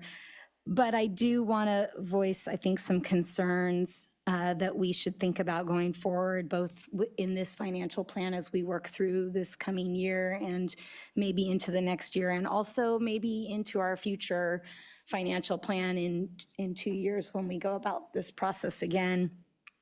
One of those things, and I've mentioned this before, but I'll mention it again, you know, we've got that Prado Road overpass sort of looming in our future, and we've had conversations about it already. And I know that when we had our last conversation about it, we talked about that 75% dollar figure of how much we were going to debt finance. And at that time, I said, that's still too much for my taste. So I want us to continue to think about how we can bring that debt burden down for our residents at that time, and urge our other local elected officials and state and federal elected officials to help us build this regional project, because it is not a project that just benefits the city of SLO, it benefits the region in general. So I'm just gonna probably toot that horn every chance I get. The less that it can cost for our city residents, the better. I also want to acknowledge the situation that Mayor, you mentioned some of our other local governments. Our county has just gone through a very drastic period of cuts with its budget, and there is going to be, we've already seen it a little bit. Councilmember Marks, you mentioned the letter from the History Center. There is going to be a feeling from our local nonprofit community and other government sectors that that we can save them. We can't.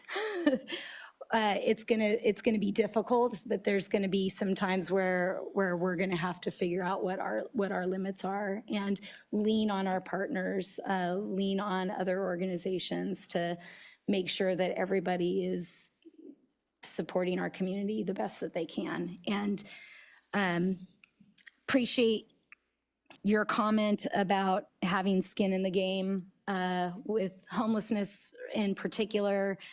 I happen to have a spreadsheet here from the Homeless Services Oversight Council that was put together by county DSS staff last year. And the county general fund support, according to this spreadsheet, for local nonprofit homeless services organizations was about $417,000. That's just in direct support to local nonprofits like CAPSLO, like 5 Cities Homeless Coalition, like Lumina Alliance. So that was their general fund portion. We've already talked about today $342,000. So we are almost matching what the county has put in from their general fund for this type of programming. So that's not to say that we maybe are doing too much or doing too big of a share, but it's maybe just a point of reference that we can't be the only ones doing this as well. So just looking at my notes to see if I got everything. I just think we can't feel responsible to close all the gaps ourselves. And we really need to have our partners help us in all of these efforts. And there's a lot of local nonprofits that are going to be struggling over the next couple of years. And with uncertainty at the state level, we're not sure that it's going to get any better anytime soon. So we're all in this together. And I hope that we can continue to focus on collaboration and bring others along to help us meet all our community needs. And I think I'll leave it there for now. Thank you, Vice Mayor. Councilmember Francis. Yeah, thank you, Vice Mayor, for the concerns you voiced, particularly your sentiments around the Prado overpass costs and financing. And I also share your concerns about our local nonprofits in this budget climate. And I hope those in the community who are listening and can help do as much as they are able. This is a tough budget season. We're luckier than some communities, though, and staff are being asked to do more with less. And I think it's really important to acknowledge how much we ask from you all. Really appreciate how much work you do. I had to take a beat earlier when the city manager was listing all of the new significant work items that we're going to be taking on in the next 2 years. It was a really impressive list, and it actually made me really excited for the next 2 years, despite having to maybe take a hard look at all that we would have liked to have gotten done. I'm really glad that my colleagues were supportive of ensuring that we could better fund the hoteling program run by CAPSLO as one of the items that we were able to add in to the budget and better align it with the real need. The item that I'm also incredibly excited for is related to our new old goal of neighborhood wellness. Obviously renters make up a majority of our community. And we've been hearing loud and clear from students and essential workers and seniors and folks on fixed incomes that they're worried about their unsafe living conditions and unfair evictions and rising costs. And so even in a lean year, I'm just really excited that we're going to be taking a hard look at how we can collect data and hopefully create an effective program to address some of these safe housing concerns. And with that, I'll turn it over to my colleagues. Thank you, Councilmember Boswell. Thank you. Very well said by my fellow council members. So I'll try to be brief on just a couple of points. One, despite the challenges this year, this is, as stated, this is still a very ambitious budget. There's 9 pages of work program. There's $660 million of CIP projects over 10 years. Which, by the way, is not even all the projects identified in all of our various planning documents. So there's even more out there possibly in the future. So it remains a very ambitious plan. And I went back and reviewed what happened at the when we had the public forum, public workshop on the budget. And I do feel that it's very responsive to a lot of what we heard there and really does balance the community's needs. Might not have gotten everybody's pet project on there, perhaps not even all of mine, but I did feel it was balanced in addressing a wide variety of different kinds of needs and issues within the community, and very, very much reflecting the priorities that were identified through the various public engagement mechanisms. So very happy to see that. And then I really want to put an additional emphasis on this issue of what is the City of SLO's fair share for what are really regional challenges, whether it's transportation, as Vice Mayor Shorsman mentioned on the Prado project, what is our fair share as a community for a regional serving transportation project, homeless services, what is our fair share? I think it's something, I think we're doing the right thing. Mostly in this budget, but I do think it's something we probably over the next 2 years in advance of the next financial plan to not only internally try to have a better conversation about, but also having externally with the county and the other cities in this county. Other than that, I'm very excited to support this budget. It's been a lot of work. I've been on the council for 6 months, and I feel like it's at least half of what I've been doing on the council is just around budget and meetings and briefings and reading staff reports. But I do want to thank staff for making it very easy. I was looking at another city's budget recently, and I'm kid you not, it was literally just a duplication of the spreadsheets. And that was the budget report that went to the public and went to the council. So our report is excellent. It's quite easy to read. It's long, but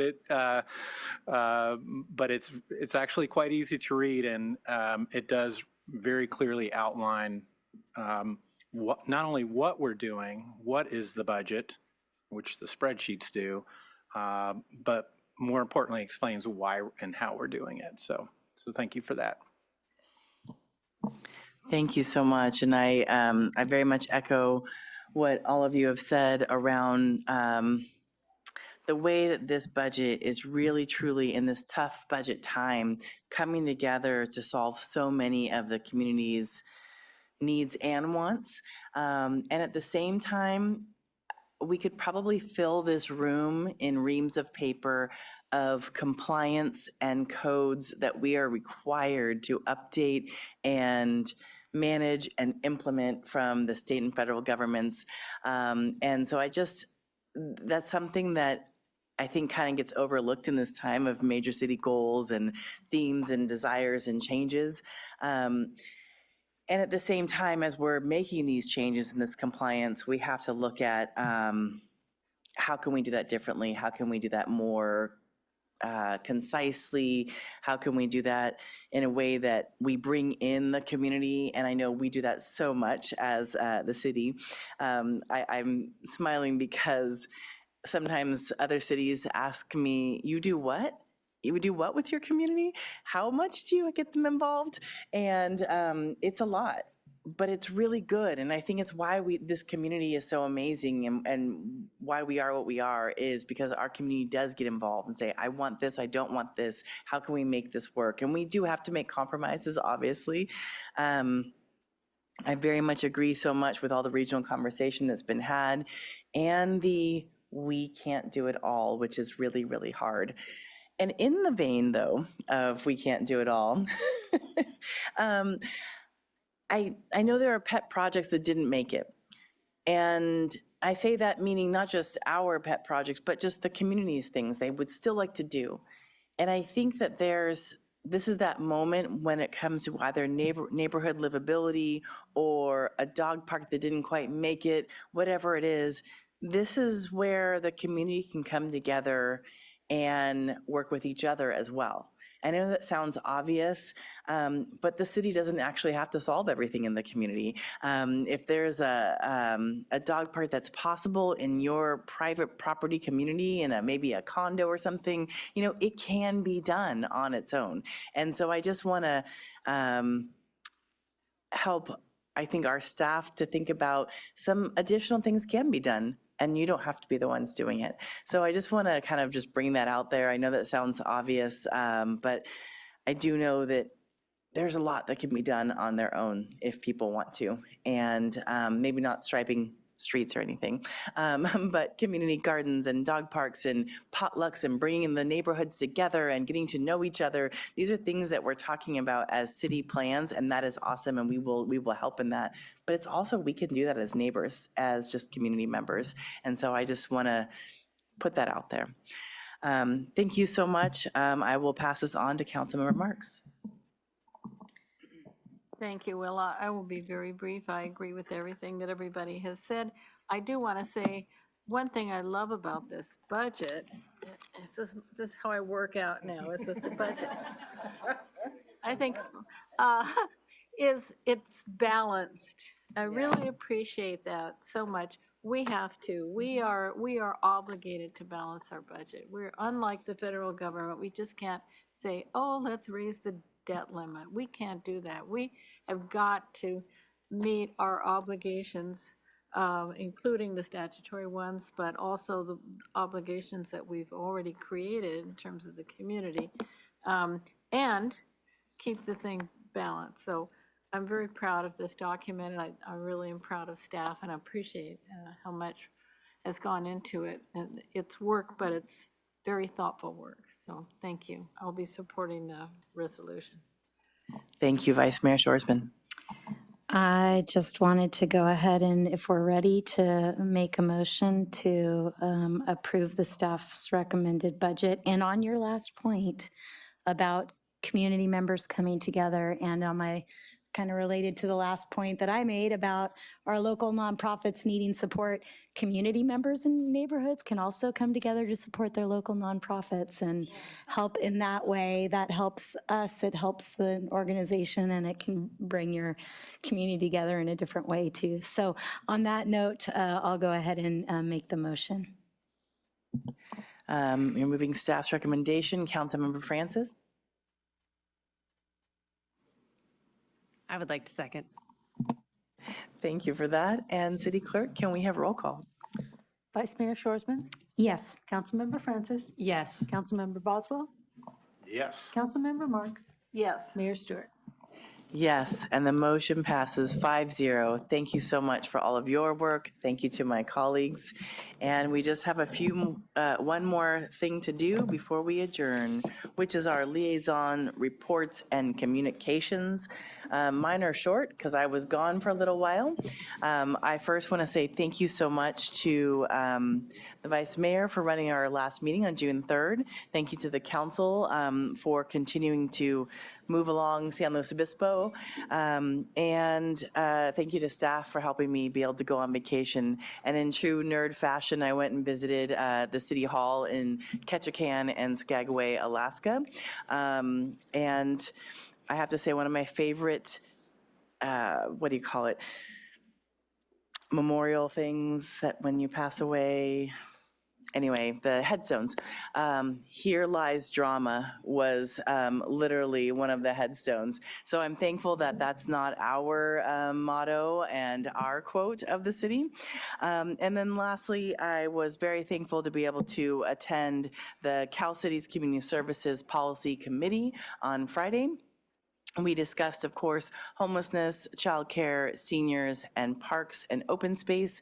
Currently, there are quite a few passes available at the library for people who have low incomes to be able to attend state parks and federal parks, and that is really cool.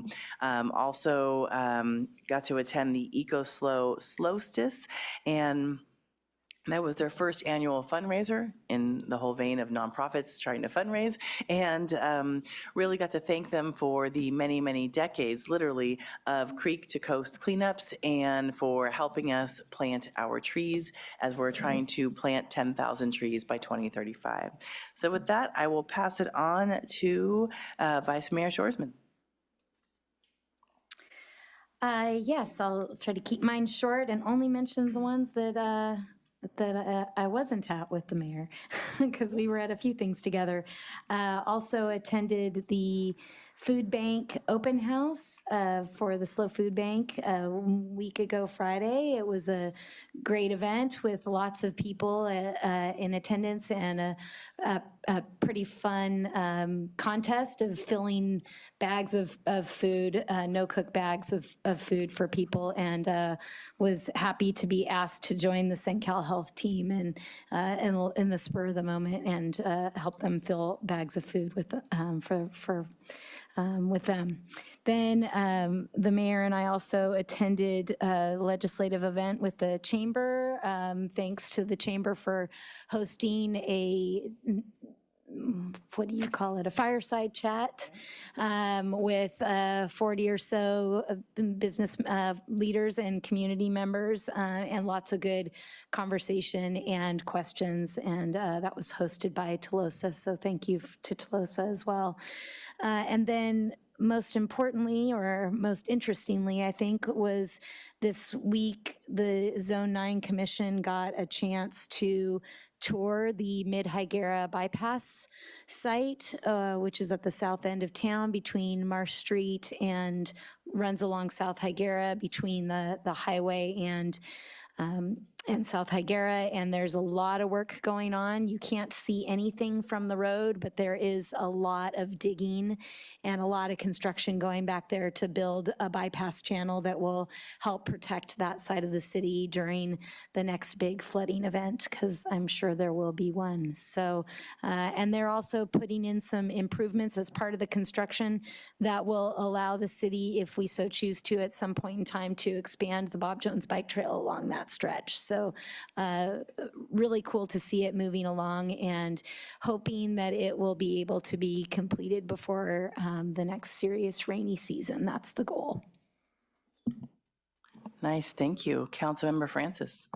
Yeah, well, I have a couple of CapSlow folks in the room here. I wanted to share that I was honored to get to go to proclamation today for CapSlow's 60th anniversary.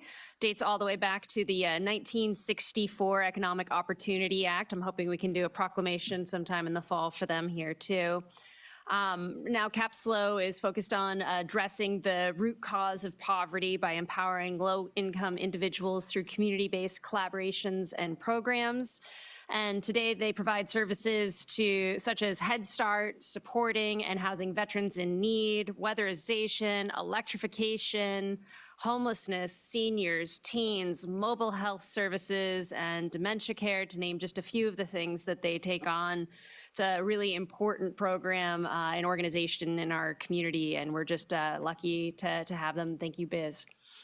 I also was able to attend SlowCog RTA for the mayor. There was a couple of kind of highlights there. The mobility wallet pilot program was discussed, which is going to use a low carbon transit operations program funding, LC top funding, to offer a mobility wallet to residents who meet eligible requirements. So the pilot program was funded, which is exciting.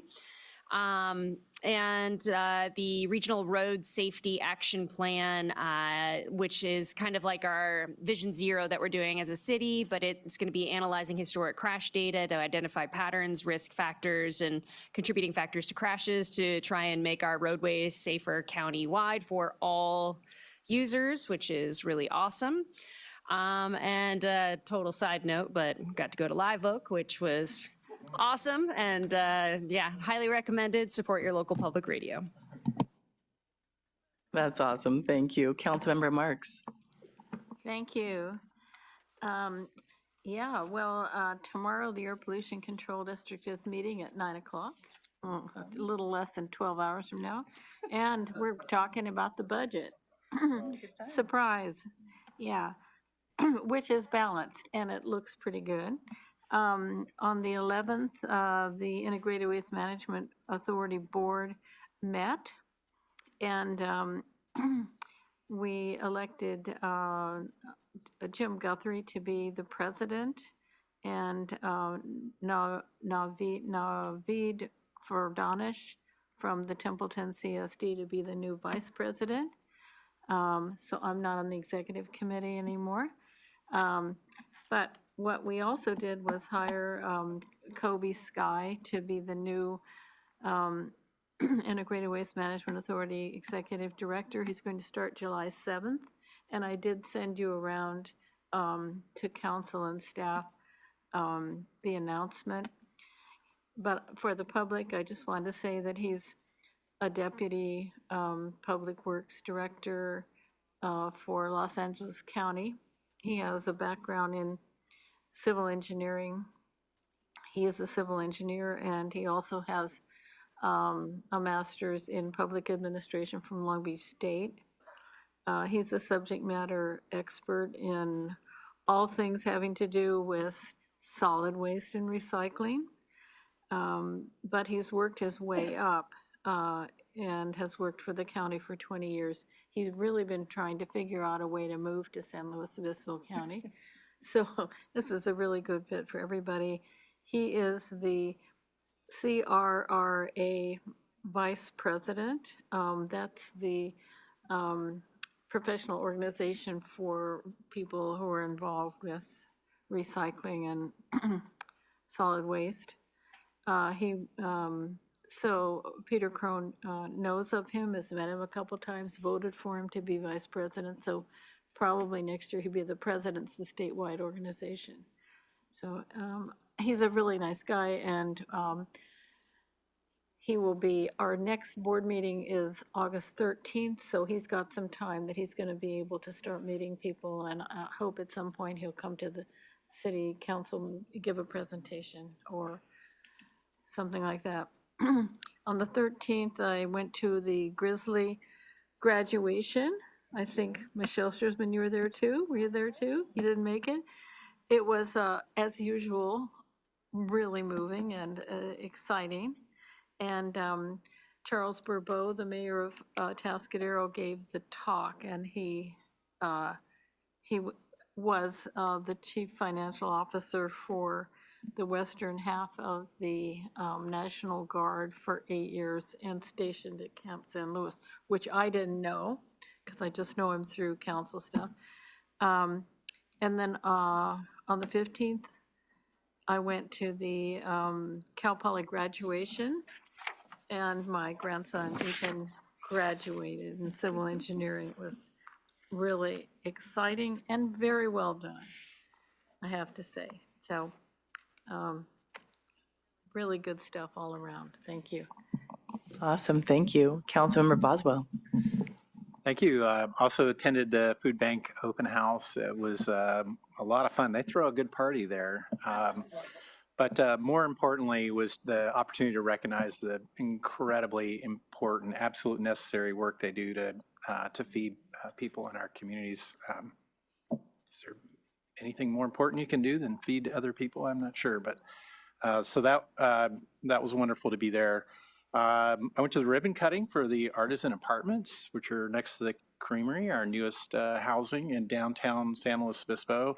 And I'm not sure on the number, it's either 2 or 3 very low income units in the project, which, we don't often get very low income units in projects. So filling that little bit of a need in our community. I spoke to Rotary SLO last week, the ones that meet on Monday. I thank them for their over 100 years of service and so many of the iconic things that they've built in the city. They asked me to speak about what it was like to be a city council member for the, since I'm brand new. I just told them I was having a lot of fun. So I talked about some other things too. But tomorrow's the Airport Land Use Commission. We don't have any city relevant items on the agenda, but I'll be monitoring that. As Councilmember Marks mentioned, this weekend was Cal Poly graduation, so wearing my other hat, I was at commencement exercises this weekend, always a lot of fun. We have a bunch of new alumni, which also means that a lot of people who have lived in our community for the last 4 or 5 or maybe 6 years, with some of them, will now be moving on. Most of them will leave us, so I just want to say goodbye to them and thank you for being members of our community for the last several years. Good luck on your future endeavors. And it was a busy weekend with Father's Day, graduation, and of course the protest event. Saturday, I want to thank our police department for really helping manage the event and keep everybody safe at the event, particularly given what had happened earlier that day in our nation. And I want to thank my fellow citizens who exercise their First Amendment rights, which they should do, and also engaged in peaceful demonstration through our community. So positive outcome to that event. Thank you. Thank you. And I'm glad you mentioned the meetings tomorrow, both of you. I forgot to mention we have the Central Coast Performing Arts Center Commission meeting tomorrow. Both the city manager and I will be there, and it is some challenging budget conversations as well. And then this coming Thursday is Juneteenth, and so it's only recently that it's become a federal holiday, so some people might be kind of confused as to what's open and what's not. I know the Tribune recently posted something, so we can check that out. Also on Thursday, there'll be just some local gatherings and a movie at the Palm Theater, and then the local gatherings at Textures. But the big celebration will be in Paso this Saturday for our county. Last Saturday was Lompoc, but I couldn't be in Lompoc and Cal Poly at the same time, so that's all there is to it. So if you are looking to celebrate Juneteenth, please come up to Paso. It should be a really fun event. And really, when I really think about it, goes to policy and implementation. Our president of our nation at that time said, okay, no more slavery, but it took 2.5 more years for some people to actually implement the policy and say, hey, by the way, Galveston, Texas, did you know you don't have to be slaves anymore? So sometimes it takes actual implementation of the policies that we put into place. And if that implementation doesn't work, we have to put a little bit more work behind it. And so kind of wild as we're in this public administration space to think about that. City Manager, I will pass it on to you. Thank you very much. I wanted to take an opportunity, and I feel like I timed it well because the room largely cleared out, but I would like to slightly embarrass our Deputy City Manager, Greg Herman. It is his birthday today. To you. Happy birthday, dear Greg. Happy birthday to you. Yay. And I can speak for him that this is the best birthday present ever. Adopted budget is not a small thing, and also spending time with us and the song. I mean, thank you. Thank you, Greg. Thank you, City Manager. That was a great ending to our meeting. As we have said earlier, no more July 1st meeting, and we will see you all on July 15th. Have a great evening.